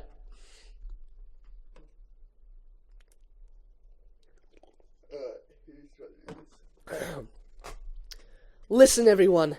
This runway is covered with the last pollen from the last flowers available anywhere on Earth. That means this is our last chance. We're the only ones who make honey, pollinate flowers, and dress like this. If we're going to survive as a species, this is our moment. So what do you all say? Are we going to be bees or just Museum of Natural History keychains? Bees. We're bees! Keychain bee. Keychain! Then follow me! Except keychain! Buzz. Hold on, Barry. You've earned this. Buzz puts a pollen jock jacket and helmet with Barry's name on it. Buzz puts a pollen jock jacket and helmet with Barry's name on it on Barry. Barry. I'm a pollen jock. Looking at the jacket, the sleeves are a little long. And it's a perfect fit. All I've got to do are the sleeves. The pollen jocks toss Barry a gun. Barry continued. Oh yeah. Mr. Krabs. Angle on. Martin and Janet Benson. Janet. That's our Barry! All the faces. So close. All the bees descend upon the flowers on the tarmac and start collecting pollen. Cut 2. Sequence 4250. Repollination. Exterior skies continuous. The squadron flies over the city, repollinating trees and flowers as they go. Barry breaks off from the group towards Vanessa's flower shop. Cut 2. Exterior, Vanessa's flower shop continuous. Barry repollinates Vanessa's flowers. Cut 2. Exterior, Central Park continuous. Angle on. Timmy with a frisbee as the fleas fly by. Timmy. Mom! The bees are back! Mom! The bees are back! Shut the fuck up. Well, she is a florist. Central Park is... I know, she won't shut up about it. Central Park is completely repollinated by the bees. Dissolve 2. Interior, Hunix, continuous. Hunix is back to normal and everyone is busily working. Angle on. Adam, putting his Krellman hat on. If anyone needs to make a call, now's the time. I've got a feeling we're working late tonight. The bees cheer. Cut 2. Sequence 355. Exterior, Vanessa's flower shop. With a new sign out front, Vanessa and Barry, flowers, honey, legal advice. Dissolve to interior flower counter. Vanessa doing a brisk trade with many customers. Cut to interior flower shop continuous. Vanessa is selling flowers. In the background there are shelves stocked with honey. Vanessa, don't forget these. Have a great afternoon. Yes, can I help you? Can I help? Who's next? Who's next? Would you like some honey with that? It is B approved. Sign on the back room door reads, Barry Benson, Insects at Law. Camera moves into the back room. Angle on, Barry. Barry's cow client. Cow. Milk.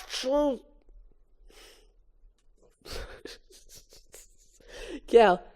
Milk, cream, cheese, it's all me, but I don't see a nickel. Cow breaking down. Sometimes I just feel like a piece of meat. I had no idea. Barry, I'm sorry, but you've got a... Barry, I'm sorry, have you got a moment? Would you excuse me? My mosquito associate here will help you. Moosebud enters. Sorry I'm late. He's a lawyer too? Ma'am, I already was a blood-sucking parasite. All I needed was a briefcase. Angle on. Flower counter. Vanessa the customer. Have a great afternoon. To Barry. Barry, I just got this huge tulip order for a wedding, and I can't get them anywhere. Barry. Not a problem, Vanny. Fucking Vanny? That's gay. What? She calls her Vanny. Barry. Not a problem, Vanny. Just leave it to me. Vanessa turns back to deal with the customer. You're a lifesaver, Barry. To the next customer. Can I help? Who's next? Who's next? Angle on. Vanessa smiling back at Barry. Barry smiles too, then snaps himself out of it. Barry speaks into his antenna. Alright, Scramble Jocks, it's time to fly. Thank you, Barry. Exterior flower shop, continuous. You're nearly there. Oh, you don't know. Flower shop, continuous. Angle on. Ken and Andy walking down the street.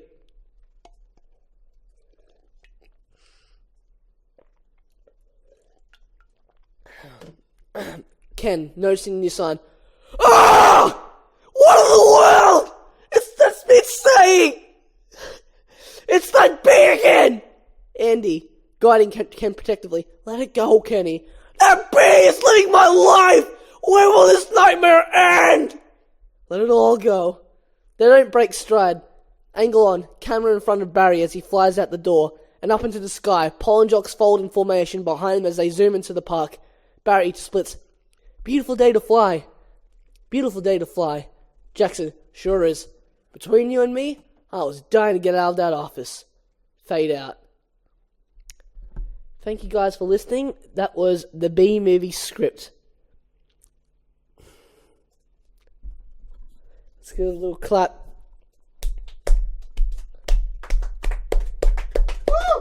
Finally did it. After Wasted 4 hours of your life. After 3 hours of strenuous torture, we finally did it. I'd like to thank Brent for hosting us and recording, having all the software. I'd like to thank these two gentlemen over here, Mr. Yes and Fuck Off, for being great moral support. And this has been Ethan Kane, really enjoying this. One last thing, I'll let you know, I'm Florist. Good night.